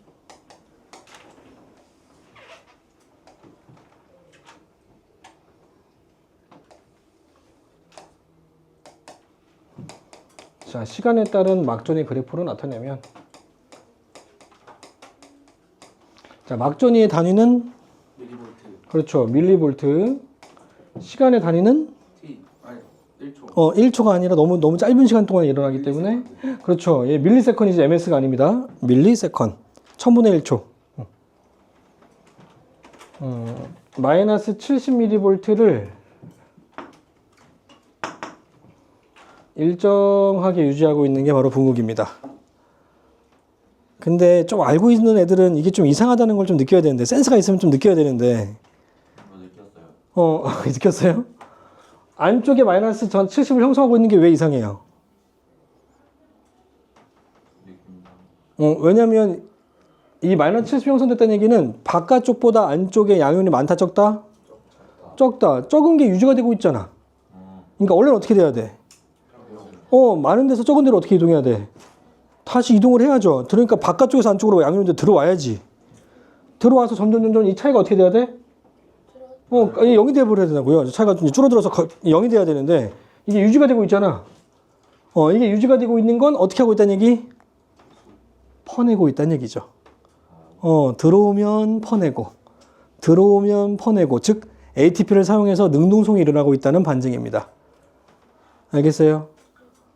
이거를 그냥 에너지를 안 쓰고 가만 냅두면 결국에는 같아지니까 양이온의 숫자가 확산이 일어나면서. 그래서 일정하게 유지되고 있는 이유, 이게 일정하다는 거는 농도차가 유지가 되고 있는 거잖아. 농도차가 유지가 되고 있는 이유는 어떤 이동이 일어난다는 걸 반증한다? 능동 수송이 일어나고 있다는 걸 반증합니다. 에너지를 쓰면서 이동시키고 있다는 거예요. 능동 수송 때문이다.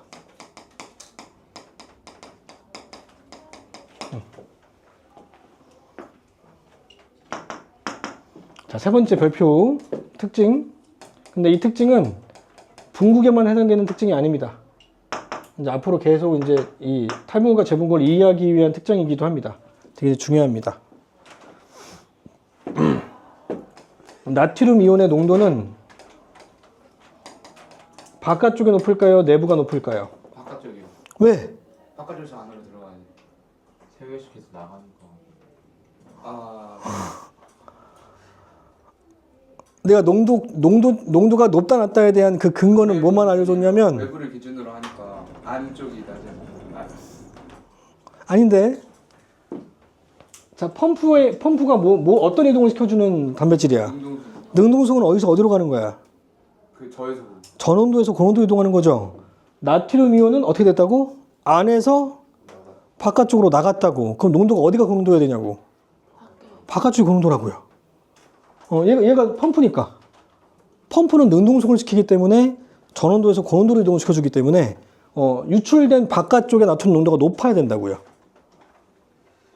됐어요? 안 돼, 얘가? 됐어? 안 되는 거야? 아니 펌프로 나가는 것까지는 아닙니다. 그러니까 이 펌프가 능동성 시켜주는 단백질이라니까. 네. 능동성이 어디서 어디로 가는 거? 저에서 저에서 고농도인데 나트륨이 안에서 바깥으로 나갔다고. 그럼 바깥쪽이 고농도라고 그래서. 네. 바깥쪽 고온도가 아니라는 거. 아예 이해. 반대로 그럼 이해됐어 이제? 네. 그러니까 이해하면 별거 아닌데 이해 못하면 한두 것도 어렵게 느껴져. 원래 그래. 그러니까 이해 못한다고 뭐라고 하는 게 아니라 계속 이해하려고 노력해줘야 돼. 그 한 가지 이해 못한 게 앞으로 계속 문제가 안 풀릴 수도 있어서 물어봐줘야 됩니다. 그러니까 절대 집에 가서 이해하려고 하면 안 돼요. 그래서 집에 가서는 그냥 다지고 오는 거지 내가 이해 못했던 걸 이해하려고 하면 안 된다. 그러니까 여기 수업 내로 이해를 해야 됩니다. 알았죠? 그 자세만 지키면 모든 단원을 다 잘할 수 있다. 바깥쪽에 고농도입니다. 자, 근데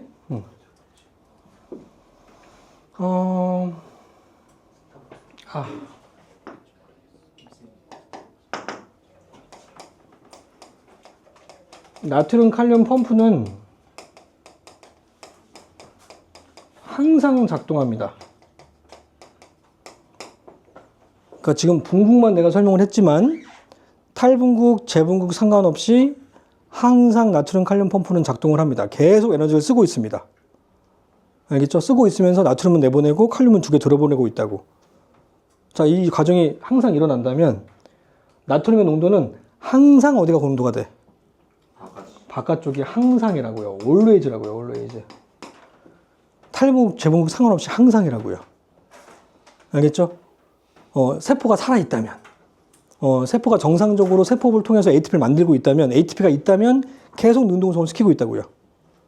알겠죠? 그래서 신경세포의 바깥쪽은 항상 나트륨의 고농도고 안쪽은 전온도가 형성돼야 돼. 알겠죠? 그래야지만 흥분이 이동할 수 있기 때문에 항상 고농도를 형성시켜 줍니다. 누가? 나트륨 칼륨 펌프가.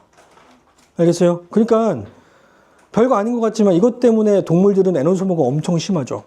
내가 자고 있을 때도 신경이 죽나? 아니죠. 계속 소모하고 있는 거죠.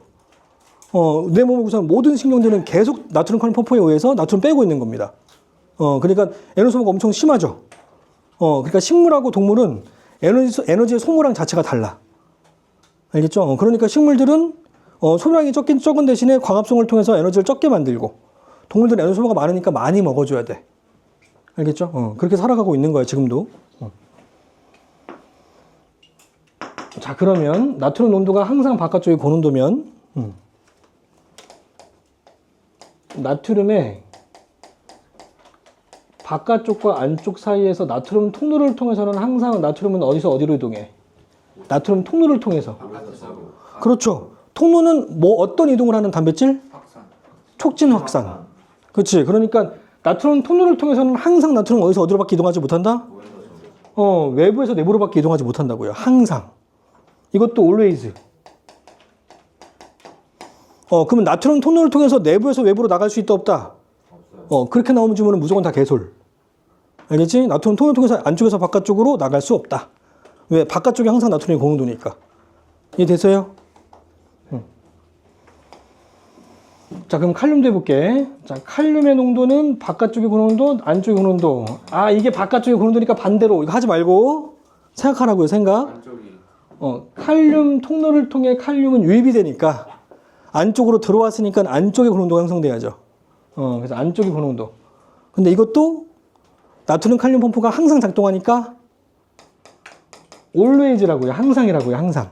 항상 안쪽의 고농도라고. 이해됐어요?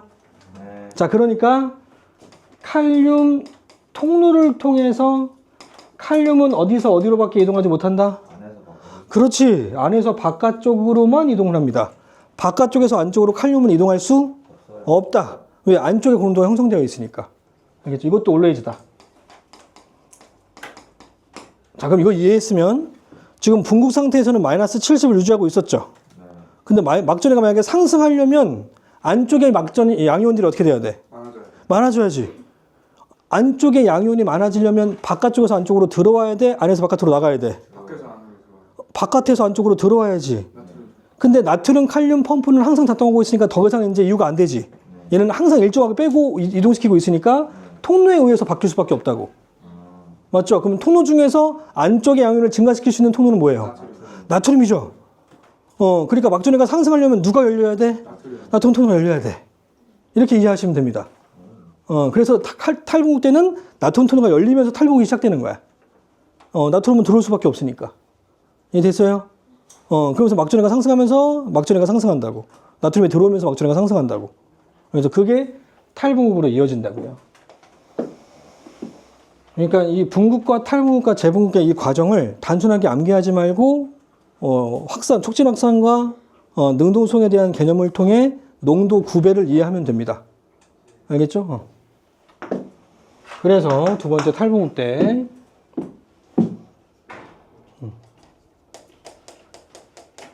탈분국. 자, 일단 탈분국의 정의는 이때는 이제 자극의 세기가 0이 아니야. 자극의 세기가 0이 아닐 때, 자극이 있을 때, 자극의 세기가 0이 아닐 때, 자극이 왔을 때, 탈분국이 뭐예요? 분국을 탈출한다. 탈북은 뭐야? 북한을 탈출한다. 그치? 탈분국이란 분국을 탈출하는 현상. 분국을 탈출하는 현상.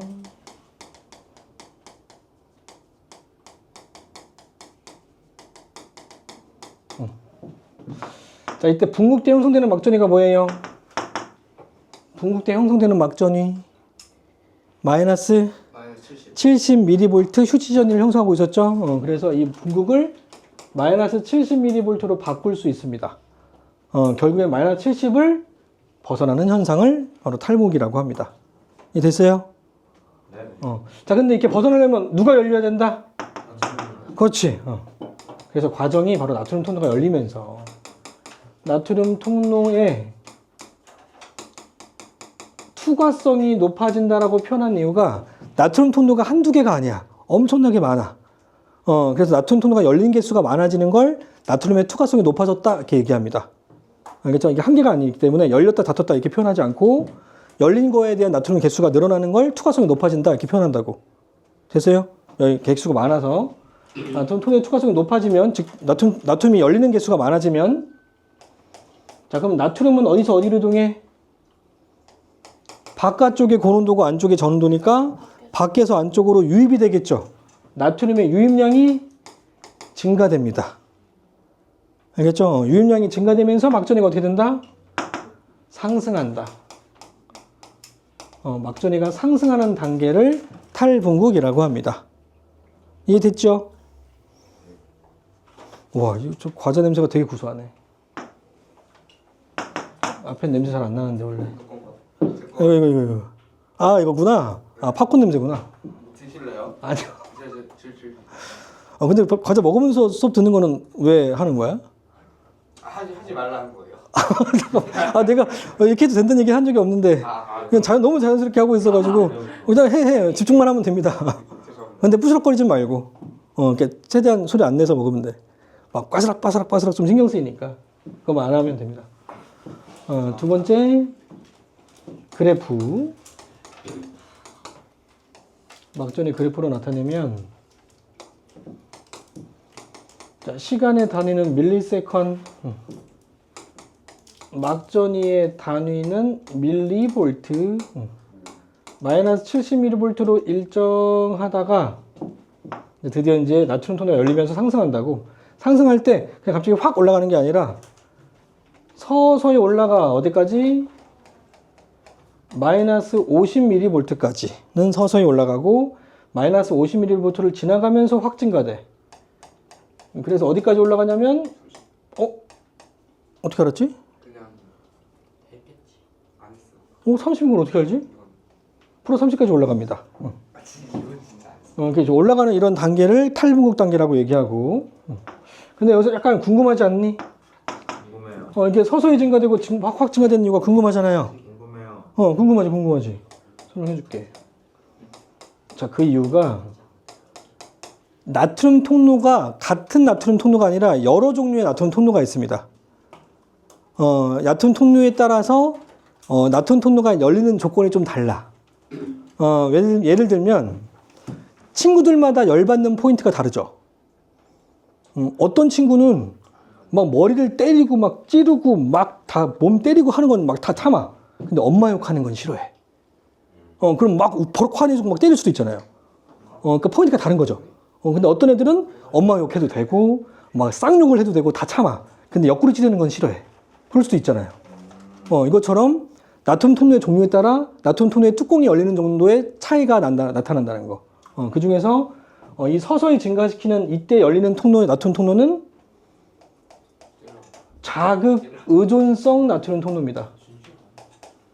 나트륨 통로가 열린다.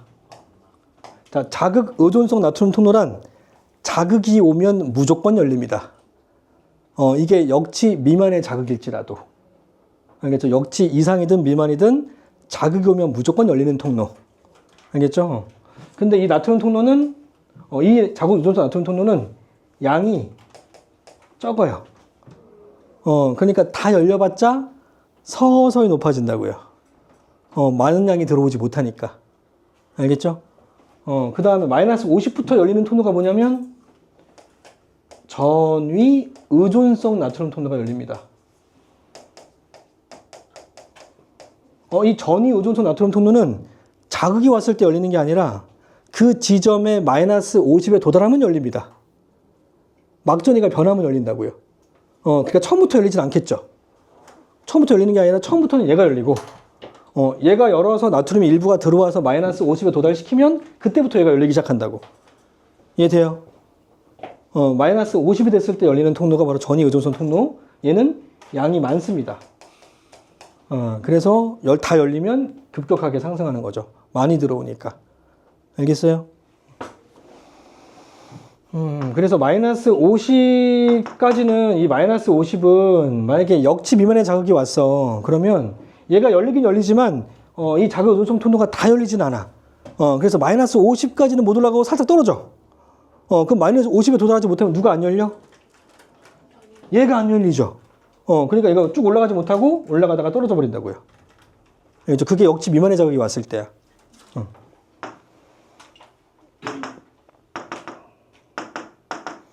역치 미만의 자극이 오면 올라가다가 이렇게 떨어져 버린다고요. 이렇게 된다고요. 알겠죠? 자, 그래서 마이너스 70부터 30까지 올라가는 이 전체 막전이의 변화량, 이 막전이의 변화량을 뭐라고 하냐면 활동전위라고 합니다. 활동전위. 이거를 활동전위라고 표현하는 이유는 뉴런이 있으면 나트륨이 이제 외부에서 이렇게 들어오잖아. 들어오면 안쪽에 나트륨의 농도가 어떻게 돼? 들어온 곳의 나트륨 농도는 많아지죠. 맞죠? 많아진 다음에 이 많아진 나트륨이 양쪽으로 이동을 하거든요. 내부에서. 그럼 이동을 하게 되면 그 옆에도 나트륨 농도가 어떻게 돼? 높아져서 뭐에 도달해야 돼? 마이너스 50에 도달하면 또 전위 의존 통로 열리면서 들어올 수 있겠죠. 근데 적은 양의 나트륨 이온이 들어왔어. 활동전위가 발생하지 않았다고. 적은 양이 들어왔다고. 그러면 이게 적은 양 들어온 다음에 옆으로 이동을 시킨다 하더라도 옆에를 마이너스 50에 도달할 수 있어 없어? 없어요. 없죠. 그러면 이 옆에도 전위 의존 통로가 연열리죠. 네. 더 안 들어오죠. 네. 그러면서 옆으로 전도가 안 되는 거죠. 그러니까 옆으로 전도가 돼서 옆 부분에 마이너스 50에 도달할 수 있는 그 막전위를 활동전이라고 얘기합니다.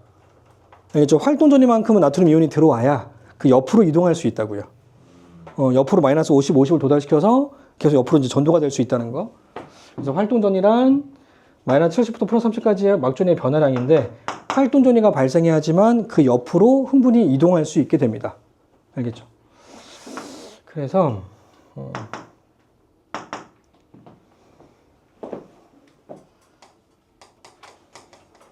역치 미만의 자극이 왔을 때 역치 이상의 자극이 왔을 때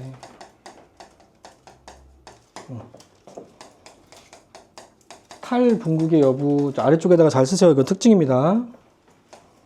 3번 특징.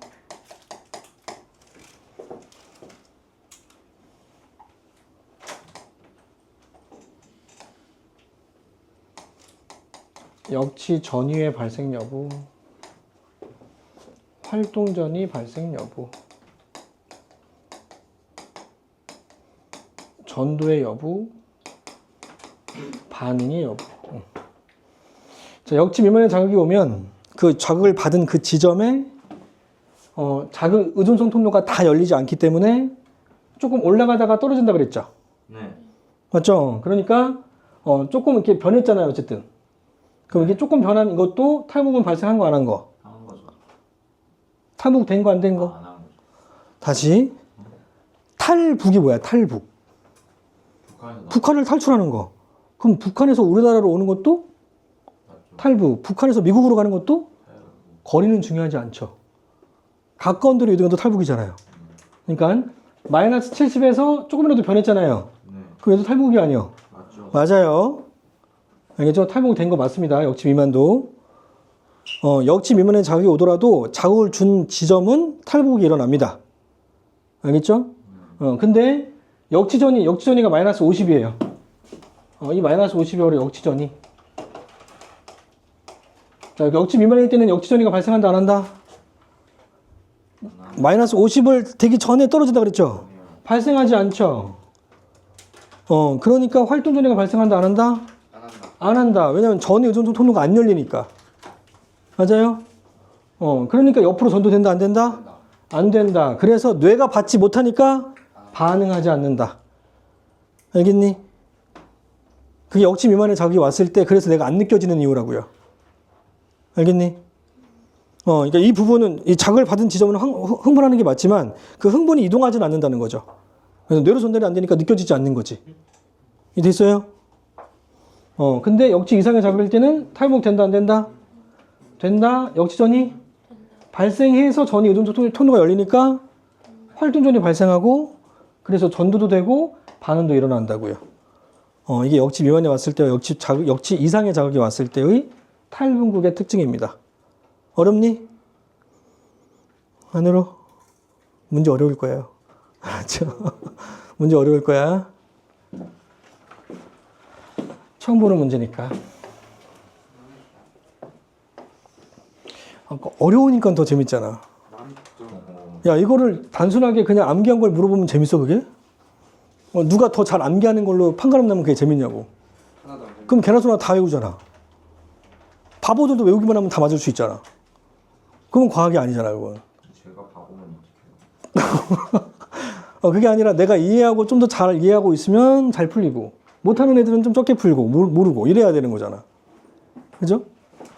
그래야 과학이지. 그리고 알면 더 빠르고 정확하게 풀 수 있어야 되고, 모르면 한없이 오래 걸려야 되고. 그러니까 과학인 거지. 근데 내가 이제 모르는 사람과 오래 걸리는 사람이 되지 않길 바라긴 하지만, 그지? 그러니까 개념 하나하나를 따로따로 기억하지 마시고 잘 연결시켜야 돼. 내가 지금 설명하는 방식처럼 잘 연결시키시면 됩니다. 그리고 지문 하나하나를 좀 정확하게 단서 찾으면서 문제 풀려고 하고. 쉬운 문제를 정확히 풀어. 그래야 어려운 문제가 쉬워진다. 그 다음에 재분구. 자, 재분국의 정의는 뭘까요? 다시 분극하는. 맞아요. 다시 분국을 형성하는 과정이야. 자, 올라갔던 막전이가 다시 마이너스 70을 회복하는 과정인 거죠. 다시 분국을 형성한다. 다시 분국을 회복하는 과정. 자, 분국은 마이너스 70mV로 바꾸어서 해석할 수 있다. 그러니까 다시 마이너스 70을 회복하는 과정이다. 알겠죠? 그러면 막전이가 떨어져야 돼, 올라가야 돼? 떨어져야죠. 막전이가 떨어지려면 누가 열려야 돼? 칼륨 통로가 열려야죠. 칼륨 통로가 열려야지만 칼륨은 안에서 바깥쪽으로 나갈 수밖에 없죠. 그럼 안쪽에 양이온의 숫자가 떨어지면서 막전이는 감소하겠지. 이해돼요? 그래서 첫 번째 과정은 칼륨의 투과성이 많아지고 나트륨의 투과성은 적어지고. 자, 이 말은 칼륨은 열리는 게 많아지고 나트륨은 닫히는 게 많아지고 열리는 게 적어지고. 알겠죠? 그러면서 칼륨에 뭐가 많아져? 나가는 게 많아져? 들어오는 게 많아져? 칼륨은 어디로밖에 이동하지 못한다? 밖에서 안에서 바깥쪽으로. 안에서 안쪽에 고른도니까. 칼륨은 안쪽에 고른도니까 칼륨 통로를 통해서는 촉진 확산되면 안에서 바깥쪽으로밖에 못 이동한다고. 알겠니? 그래서 칼륨은 유출되는 양이 많아지고 나트륨의 유입량은 감소되고. 그래서 막전이가 어떻게 된다? 막전이가 감소한다. 됐어요? 이 감소하는 단계를 재분국이라고 한다.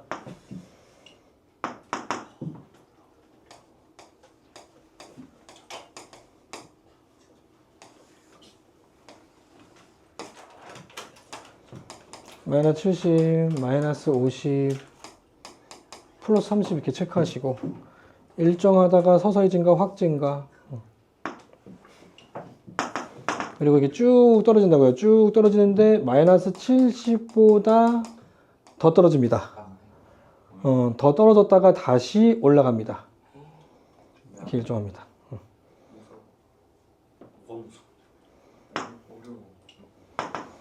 그래서 더 떨어졌다가 다시 올라가는 과정부터는 원래 재분국이 아니긴 합니다. 떨어지는 과정까지만 재분국. 그래서 재분국은 여기에서 떨어지는 과정, 이 떨어지는 게 어디까지 떨어지냐면 마이너스 80까지 떨어집니다. 이 마이너스 80까지의 과정이 바로 재분국이다. 그러면 다시 올라가는 과정은 뭔데요? 이 과정은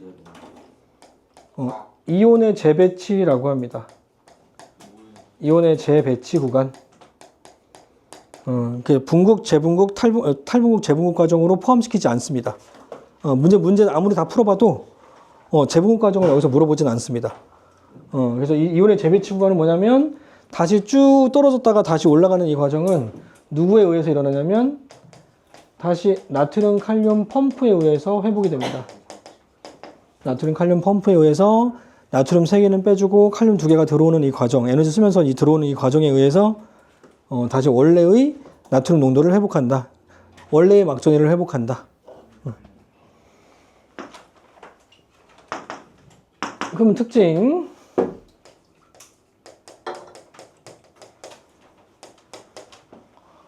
이렇게 원래 마이너스 70이었는데 마이너스 70보다 더 떨어져 있는 구간이 있다 그랬죠. 이렇게 마이너스 70보다 더 떨어진 이 구간을 뭐라고 하냐면 너무 과하게 분국이 일어났다. 과분국이라고 합니다. 과하다. 과분국 구간이라고 하는데 이렇게 과분국이 발생할 수 있는 이유가 뭘까요? 과분국이 발생하는 이유. 이게 되게 거창한 게 아니에요. 그냥 우리가 배웠던 거 이론만 생각하면 돼. 과분국 상태는 어떤 상태야? 처음보다 양이온이 더 많은 상태, 적은 상태? 더 적어진 상태야. 맨 처음보다 양이온이 더 적어진 상태라고. 왜 더 적어질 수 있냐고. 안쪽에 적어지려면 누가 열려야 돼? 통로 중에서 누가 열려야 되냐고. 나트륨이 열려야지. 나트륨이라고? 나트륨 통로는 외부에서 들어오잖아. 나트륨 통로 열리면 무조건 안쪽에 막전이가 양이온이 많아져야 돼. 알겠니? 자, 막전이가 원래보다 더 떨어졌다는 건 원래보다 안쪽에 양면이 더 적어졌다는 얘기고, 더 적어지려면 누가 열려야 된다? 칼륨 통로가 열려야 된다고. 칼륨 통로가 원래는 언제 열린다? 재분국 때 많이 열린다고 했는데 실제로는 재분국 때만 열리는 게 아니었다는 거죠. 알겠죠? 발생한 이유 첫 번째, 칼륨 통로의 일부는 항상 열려 있다.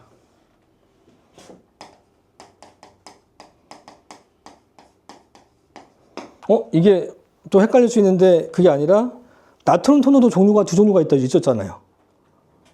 나트륨 통로가 어떤 나트륨 통로, 어떤 나트륨 통로가 있었니? 보고 얘기해, 보고. 자극 의존성 통로와 전위 의존성 통로가 있죠. 열리는 정도의 기준이 다르죠. 이것처럼 칼륨 통로도 여러 종류가 있는데 특정 칼륨 통로는 항상 열려 있다고요, 그냥. 처음부터 항상 열려 있는 통로가 있다고. 알겠니? 그것 때문에 질질 계속 칼륨은 새고 있었던 거죠. 처음부터 질질 새고 있었다고. 그러니까 처음보다 양이온의 숫자가 더 적어지는 구간이 존재할 수 있다고. 됐어요? 이해했니? 네.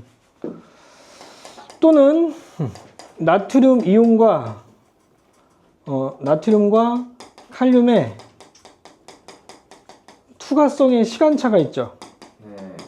그러니까 나트륨과 칼륨 통로가 같이 높아지고 같이 떨어지는 게 아니라 나트륨이 높아졌다가 나트륨이 떨어질 때 칼륨은 증가되죠. 자, 이런 시간차가 있기 때문에 안쪽에 양이온의 숫자가 더 적어지는 구간이 존재할 수 있다. 알겠니? 이 두 가지가 과분국이 존재할 수 있는 이유다. 주관식으로 많이 물어봅니다. 내신에서는. 여기까지가 재분국 과정인데 지금까지 했던 분국, 탈분국, 재분국 과정은 뭐라고? 전도 내가 처음에 얘기했던 거를 놓치면 절대 안 돼. 전도 과정. 특정 한 지점에서의 시간에 따른 막전의 변화 과정이야.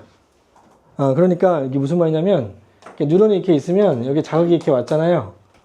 이 자극이 오면 여기는 탈분국, 여기는 재분국, 여기는 분국, 여기는 뭐 탈분국 이렇게 되는 게 아니라고요. 이게 여러 지점에 따라서 이렇게 변하는 게 아니라 그게 아니라 자극을 받은 지점이 탈분국이 되면 이 지점이 시간에 따라서 재분국되고 다시 분국이 되는 거라고요. 알겠니? 그러니까 탈분국, 재분국이 그 다음에 있는 게 아니라 탈분국이 이 지점이 다음에 재분국이 있는 거라고. 알겠죠?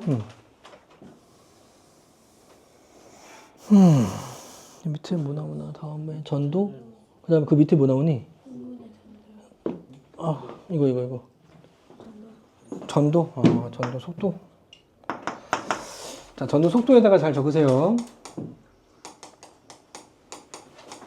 이거 같이 적어줘야 돼. 이제 내용을 좀 빠뜨려서 한 번에 전도가 있고 전달이 있는데 전도와 전달. 자, 차이점을 정확하게 이해해보자. 전도와 전달. 자, 뉴런이 하나, 둘, 세 개가 있다 치자. 자, 이 동그라미가 신경세포체에 가지돌기가 있는 거고, 이 부등호로 표시된 게 추삭돌기. 그래서 흥분은 어디로 간다? 이렇게 이동하겠죠? 여기도 이렇게 이동하겠죠? 맞죠? 이게 모시카로 나타낸 거야. 자, 그럼 전도는 뭐냐면, 전도는 뉴런 내의 흥분의 이동입니다. 뉴런 내의 흥분의 이동. 자, 뉴런을 벗어나는 이동이 아니라 뉴런 내에서의 흥분의 이동이라고. 그래서 만약에 여기에 자극이 오면 가운데 부분에 이렇게 자극을 줬다 치자. 그럼 자극을 받으면 자극받은 지점으로부터 양방향으로 전도가 일어납니다. 알겠죠? 얘는 자극 지점 양방향 이동.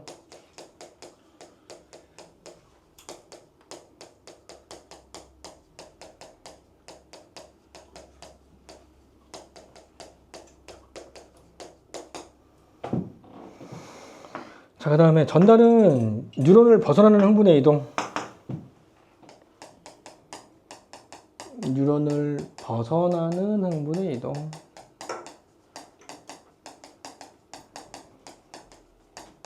그러면 여기 받은 이 흥분이 이쪽으로 넘어갈 수 있어요? 아니요. 앞에 봐, 앞에 칠판 봐. 얘가 이렇게 넘어갈 수 있어요? 네. 없지 않아요? 얘는 가지돌기인데 얘는 추적돌기인데 어떻게 추적돌기가 어떻게 받아? 네. 얘는 주기만 한다 그랬잖아요. 이게 못 넘어가죠?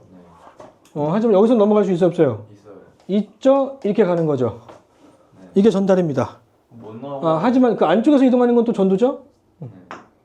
여러분 못 넘어가는 데는 어떻게 돼요? 이렇게 갑니다. 뭐? 못 넘어가는 데는 어떻게? 안 가요. 쟤는 없죠. 그냥 저기 있어요. 끝나요. 여기까지만 막전의 변화가 일어나고 끝. 알겠지? 그래서 흥분은 그러니까 이쪽으로밖에 이동하지 못하겠죠. 뉴런들 간에서는 이쪽으로밖에 이동하지 못한다. 이쪽으로는 못 간다. 전달이 일어나지 않기 때문에. 그래서 전달은 전뉴런의 가지돌기, 축삭돌기에서 축삭에서 가지돌기 쪽으로 일방통행이다. 한 방향으로만 이동할 수 있다. 자, 우리가 지금 배운 게 바로 전도 과정이야, 전도. 전도, 즉, 뉴런 내에서의 흥분의 이동 과정을 배운 거야. 그러면, 자, 이 그림은 안 그려도 됩니다. 얘까지는 그려야 돼. 얘는 그냥 이해만 해봐. 여기에 자극이 왔어요. 그럼 이 자극받은 지점이 어떻게 돼요? 양쪽으로. 누가 열려요? 나트륨 소금. 자극 의존성 나트륨 통로가 열리겠죠? 그러면서 나트륨이 어떻게 돼? 많아져요. 들어오겠죠? 나트륨이 막 들어온다고요. 근데 나트륨 통로가 다 열리면 마이너스 5G까지 도달하는 거죠. 다 도달했다 치자. 그러면서 누구도 열려? 전위 의존성 통로도 열리면서 나트륨이 많이 들어온다고요. 알겠니? 나트륨이 우르르 이렇게 들어온다고요. 됐죠? 그러면 이 들어온 나트륨 이온이 양방향으로 이제 이동을 하는 거죠. 그래서 전도의 방향은 양방향으로 이동하는 거예요. 알겠니? 그러면 옆으로 이제 이동한다 칠게. 이 나트륨이 이쪽으로 이동을 했다고요. 이동한 나트륨 이온에 의해서 여기 부분의 막전이가 어떻게 돼? 어디에 도달하면? 마이너스 50에 도달하면 이 부분의 전이 의존 통로가 열리는 거야. 그래서 우르르 또 들어오는 거예요. 이동하고 우르르 또 들어오고 이런 식으로 이동하는 거라고. 알겠니? 얘가 이동을 해서 마이너스 50에 도달하면 전이 통로가 열리면서 나트륨이 또 들어오고 그래서 막전이가 또 상승하고. 됐니? 그렇게 이동하는 건데 그러니까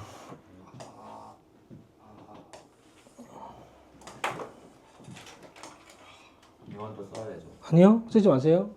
이해만 하세요. 여기 자극이 왔어요. 그럼 자극 받은 지점은 안쪽이 이제 상승하기 시작하죠. 막전이가 안에가 플러스 바깥쪽은 마이너스, 즉 탈분국이 일어납니다. 맞죠? 그럼 여기가 탈분국이고 나머지 부분은 다 뭐예요? 나머지 부분은 다 무슨 상태? 다 분국 상태. 그렇지. 분국. 바깥쪽은 다 플러스. 분국. 안 쓸게. 그럼 시간이 더 지나면 이 탈분국이었던 지점은 뭐로 바뀌어? 탈분국이었던 지점은 재분국으로 바뀌겠죠? 이 지점은 이제 재분국으로 되는 거예요. 재분국이 되면서 안쪽에 칼륨이 바깥쪽으로 나간다고요. 그렇죠? 그래서 안쪽이 마이너스, 바깥쪽은 플러스가 된다고요. 마이너스 80까지 떨어지니까. 그럼 원래 분국이었던 데는 이제 어떻게 돼? 그렇죠. 안쪽이 플러스, 바깥쪽이 되면서 얘가 탈분국이 되는 거죠. 나머지는 다 분국이고요, 이제. 그래서 시간이 더 지나면 이 재분국이었던 건 제목도 지나서 과목 지나서 분국이 되고 안쪽에 마이너스 플러스고 탈분국이었던 건 재분국이 되고 그러니까 마이너스고 플러스고 분국이었던 건 탈분국이 되면서 이제 옆으로 이동한다고요. 이런 식으로 이동하는 거라고. 내가 이제 과정을 써서 되게 느린 것처럼 보지만 실제로 엄청 빨리 이동합니다. 그게 뭐가 있으면 더 빨라? 마리집이 있으면 더 빨라요. 알겠죠? 그러니까 마리집이 있으면 더 빠른 이유가 왜 그러냐면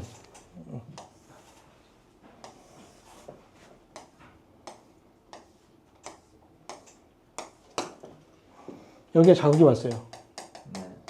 여기가 뭐가 열려? 자극 의존성 나트륨 통로가 열려. 그러면서 미량의 나트륨 이온이 들어오면서 어디에 도달하게 만들어? 자꾸 헷갈려. 자, 마이너스 50에 도달하게 해준다고. 알겠죠? 그럼 여기서도 이제 뭐가 열려? 전이 의존성. 전이 의존수 통로가 열리면서 나트륨이 우르르 들어온다고. 그래서 활동 전해가 발생한다고. 그러면서 안쪽이 플러스가 바깥쪽이 마이너스가 된다고요. 네. 됐죠? 그러면 이 들어온 나트륨 이온이 옆으로 이동을 하죠. 네. 옆으로 이동하니까 여기도 어디에 도달? 마이너스 50에 도달하니까 도달하면 전이 의존수 통로가 열리면서 우르르 또 나트륨이 들어온다고. 네. 그래서 여기도 활동 전해가 발생하는 거죠. 네. 됐죠? 그럼 여기에 나트륨 이온들이 옆으로 이동하는데 여기는 마리집으로 둘러싸여 있잖아. 네. 그럼 외부에 나트륨이 들어올 수 있어 없어? 없어요. 못 들어오죠. 못 들어오니까 항상 여기는 나트륨 이온이 적죠. 네. 여기는 나트륨이 항상 많고 이게 나트륨이 한 번에 이동해 버리죠. 그러니까 이 마리집으로 둘러싸인 부분은 나트륨이 들어올 수 없기 때문에 항상 어떤 막전이가 형성되냐면 휴지전이만 형성되어 있는 거야. 그러니까 나트륨 이온이 한 번에 이동을 해버리죠. 중간에 안 멈추는 거죠. 네. 왜냐면 중간에 멈추려면 어떻게 되냐면 마이너스 50에 도달하고 들어와서 서서히 멈추는 거라고. 내가 아까 전에 얘기했던 과정은 바로 민마리집에서의 반응이야. 옆으로 이동하고 들어오고, 옆으로 이동하고 들어오고. 근데 마리집이 있으면 한 번에 딱 이동하고, 그 다음에 받고 이렇게 한다고요. 마리집은 이온의 출입이 억제가 되니까. 그래서 여기가 플러스가 되니까 마치 봤을 때는 활동 전해가 여기 발생하고 여기 발생한 것 같으니까, 전도 흥분이 여기서 점프해서 이동한 것처럼 보이죠. 그래서 도약전도라고 얘기하는 거예요. 이해되죠? 실제로는 나트륨 이온이 한 번에 이동한 건데, 안쪽에서 이동한 거지만, 활동 전이가 여기하고 여기만 발생하니까, 여기는 활동 전이가 발생하지 않으니까 도약전도라고 표현을 하는 겁니다. 이해했어? 네. 이해가 안 되면, 지금 내가 설명한 이 부분을 여러 번 반복적으로 봐. 나중에 공부하고 다시 한번 봐. 지금은 이해가 안 돼도 공부하고 나서 다시 보면 이해가 돼. 별거 아니니까. 이해하면 별거 아니니까. 자, 그래서 속도 비교, 전도 속도 비교. 전도 속도에 영향 주는 요인이 크게 두 가지입니다. 첫 번째, 마리집의 유무. 마리집이 어떨수록? 마리집이 있을수록. 그렇지. 마리집이 있을수록 빠르고, 베스트. 두 번째가 축삭의 지름. 축삭돌기, 아까, 이 신경세포체 말고 나머지를 축삭돌기라고 했잖아. 거기에 지름이요, 지름. 축삭의 지름이 좀 헷갈리지 않나? 왜냐면 내가 물을 통과시키는 호수가 있는데 그 호수를 내가 어떻게 했을 때 물이 빨리 나와? 내가 이렇게 누르면 빨리 나오지 않나? 그러니까 물총이 더 빠르잖아요. 그러면 지름이 작을수록 더 빨리 이동하는 거 아니에요? 아니요. 커야 들어가는 거. 자, 그럼 여기에서 너네들이 빨리 나가려면 문이 커야 돼, 작아야 돼? 커야죠. 그렇죠. 그러니까 커야지만 너네들이 빨리 나갈 수 있죠. 이것처럼 그러면 이 호수하고 차이점은 뭐예요? 호수에 들어있는 물이 좁을수록 더 빨리 나가는 거는 왜 그러고 너네들이 막 나갈 때는 문이 커야지만 빨리 나가는 이유가 뭐야? 좁은 거는 뒤에서 밀어주니까 빨리 나가고. 밀도가 커야 돼요. 꽉 차 있어야 돼요. 여기 만약에 사람들로 막 이 공간까지 다 채워져 있다면 서로 밀어낼 거라고요. 그럴 때는 좁을수록 더 빨리 나갑니다. 알겠죠? 그게 물은 밀도가 빽빽하기 때문에 내가 좁으면 좁을수록 밀어내는 힘 때문에 더 빨리 나간다고. 알겠니? 하지만 추석돌기에 들어있는 양이온들은 양이온이 있는 공간이 많아, 양이온이 없는 공간이 많아. 그렇죠? 얘는 밀도가 높지 않습니다. 액체처럼 높지 않다고요. 그러니까 마찬가지로 어떨수록 빠르다? 지름이 클수록 빠르다. 지름이 클수록 빠르다. 그래서 오징어는 마리집은 없앴지만 지름을 크게 해서 흐물 속도를 빠르게 증가시킨다. 실제로 한번 봐봐. 나중에 오징어 엄마가 사오면 이렇게 잘라. 오징어를 손질하려고 이렇게 자르잖아요. 혹시 손질돼 있는 걸 사오시나? 손질 안 된 걸 한 번만 사라 그래. 한 번만. 아이씨, 죽어 있겠죠. 죽어 있지만 손질 안 된 거. 그러면 이제 잘라가지고 내장을 뺄 거 아니야. 그러니까 원래 쫙 자른 다음에 이렇게 벌린 다음에 내장을 끄집어내는데 그러지 말고 그냥 잘라서 보라고요. 그냥 딱 잘라서 이렇게 이 단면을 보면 동그란 게 막 있다고요. 그 동그란 게 신경이에요. 아니면 이걸 벌려서 보면 빨대 같은 게 막 들어있다고요. 그게 신경입니다. 생각보다 굉장히 두껍습니다. 우리 그 커피 먹을 때 쓰는 빨대 있죠. 그 두께예요. 신경이 되게 작을 것 같잖아. 근데 오징어의 신경은 굉장히 두껍습니다. 실제로. 사람의 신경도 되게 작고 것 같잖아. 눈에 보입니다. 그러니까 뇌를 열면 뇌를 열면 두개골이 있잖아요. 두개골 빡에서 보면 이 두개골에 신경들이 이렇게 박혀 있어. 두께가 실보다는 살짝 두꺼워. 실. 우리 옷 꿰맬 때 쓰는 실 있죠? 그거보다 살짝 두꺼워. 그런 실들이 막 이렇게 붙어 있다고요. 이거 빼는 순간 이게 죽어요. 하나를 빼면 죽어요. 어떤 영향이 있을지 몰라요. 이거 빼는 순간 눈이 갑자기 돌아갈 수도 있고요. 이걸 빼는 순간 입이 돌아갈 수도 있고, 말을 못 할 수도 있고, 다시 회복이 안 되죠. 이어붙일 수가 없습니다.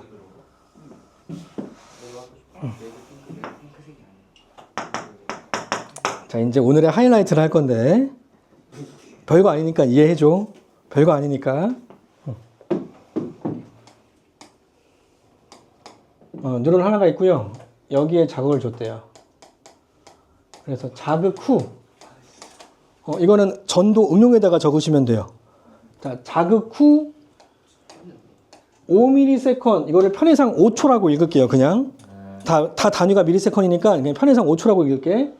5초 후에 막전위를 측정했다.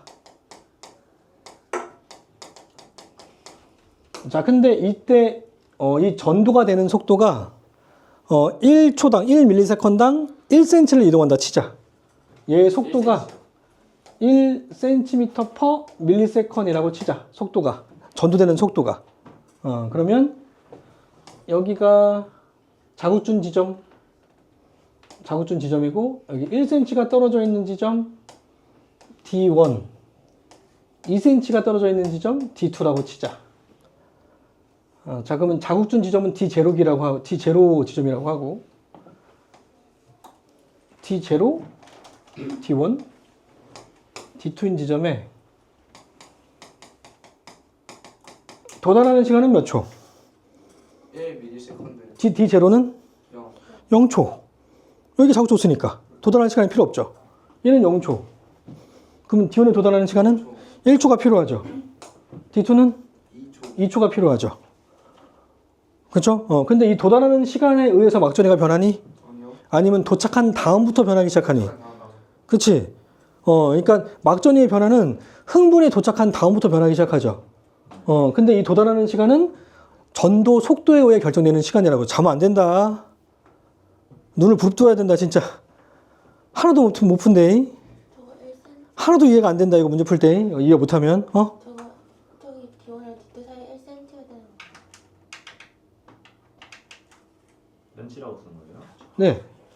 D1이랑 D2 사이. 네네네. 그렇지. 합쳐서 2cm라고요. 그러면 지난 시간. 도착한 다음에 지난 시간은 5초죠? 전체 시간이 5초였으니까. 맞아요. 그러면 D1일 때는 몇 초? 도착한 다음에 몇 초 지난 거? 4초 지난 거. D2는 도착한 다음에 몇 초 지난 거? 3초 지난 거. 이 지난 시간이 바로 막전위가 변화되는 시간입니다. 알겠니? 얘가 막전위가 변화되는 시간이다. 변화 시간. 그러니까 D0인 지점은 5초만큼의 막전위가 변한다고요. 알겠니? 그리고 D1은 4초만큼의 막전위가 변하고 D2는 3초만큼의 막전위가 변한다고. 이해됐어요? 네. 자, 그러면 내가 그래프를 하나 그려줄게.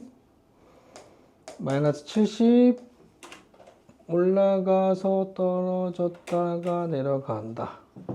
그러면 이 마이너스 80인 이 지점은 3초라고 치고, 여기 플러스 30인 지점은 2초라고 치고, 마이너스 60인 지점은 1초라고 치자. 그리고 3초 뒤에는 이제 4초, 5초 있겠죠? 이해돼요? 그러면 자국준 지점은 막전위가 몇이 나타날까요? 5초니까. 5초만큼 지났으니까. 마이너스 70이요. 70만큼 되겠죠. 여기잖아요, 여기. 이해돼요? 네. 그러면 D1인 지점은 70. 마이너스 70이겠죠. 여기니까요. 다시 도달하는 시간 말고 도달한 다음에 지난 시간에 의해서 막전위가 변하니까. 지난 시간만큼 변하니까 따라서 D2인 지점은 마이너스 80이 되겠죠. 이해됐어요? 네. 따라서 도달 시간이 짧을수록 지난 시간이 어떻다? 길다. 이 합이 다 뭐니까? 다 일정하니까. 경과 시간으로 일정하니까. 맞죠? 네. 도달 시간이 짧을수록 지난 시간은 길어지죠? 왜냐면 경과 시간이 지금 일정한 상태라서 그래. 그럼 문제는 경과 시간이 일정하지 않을 수도 있나요? 네. 이것저것 이제 바꾸는 거예요, 이제. 경과 시간을 다르게 해줄 수도 있고, 속도를 다르게 해줄 수도 있고, 뉴런을 다르게 해줄 수도 있고, 여러 가지 조건이 있는데, 그거에 따라 난이도가 결정되는 거야. 근데 초반에 있는 문제들은, 내가 이것만 잘 이해해도 다 풀 수 있을 겁니다. 그래서 문제 좀 잠깐 보자.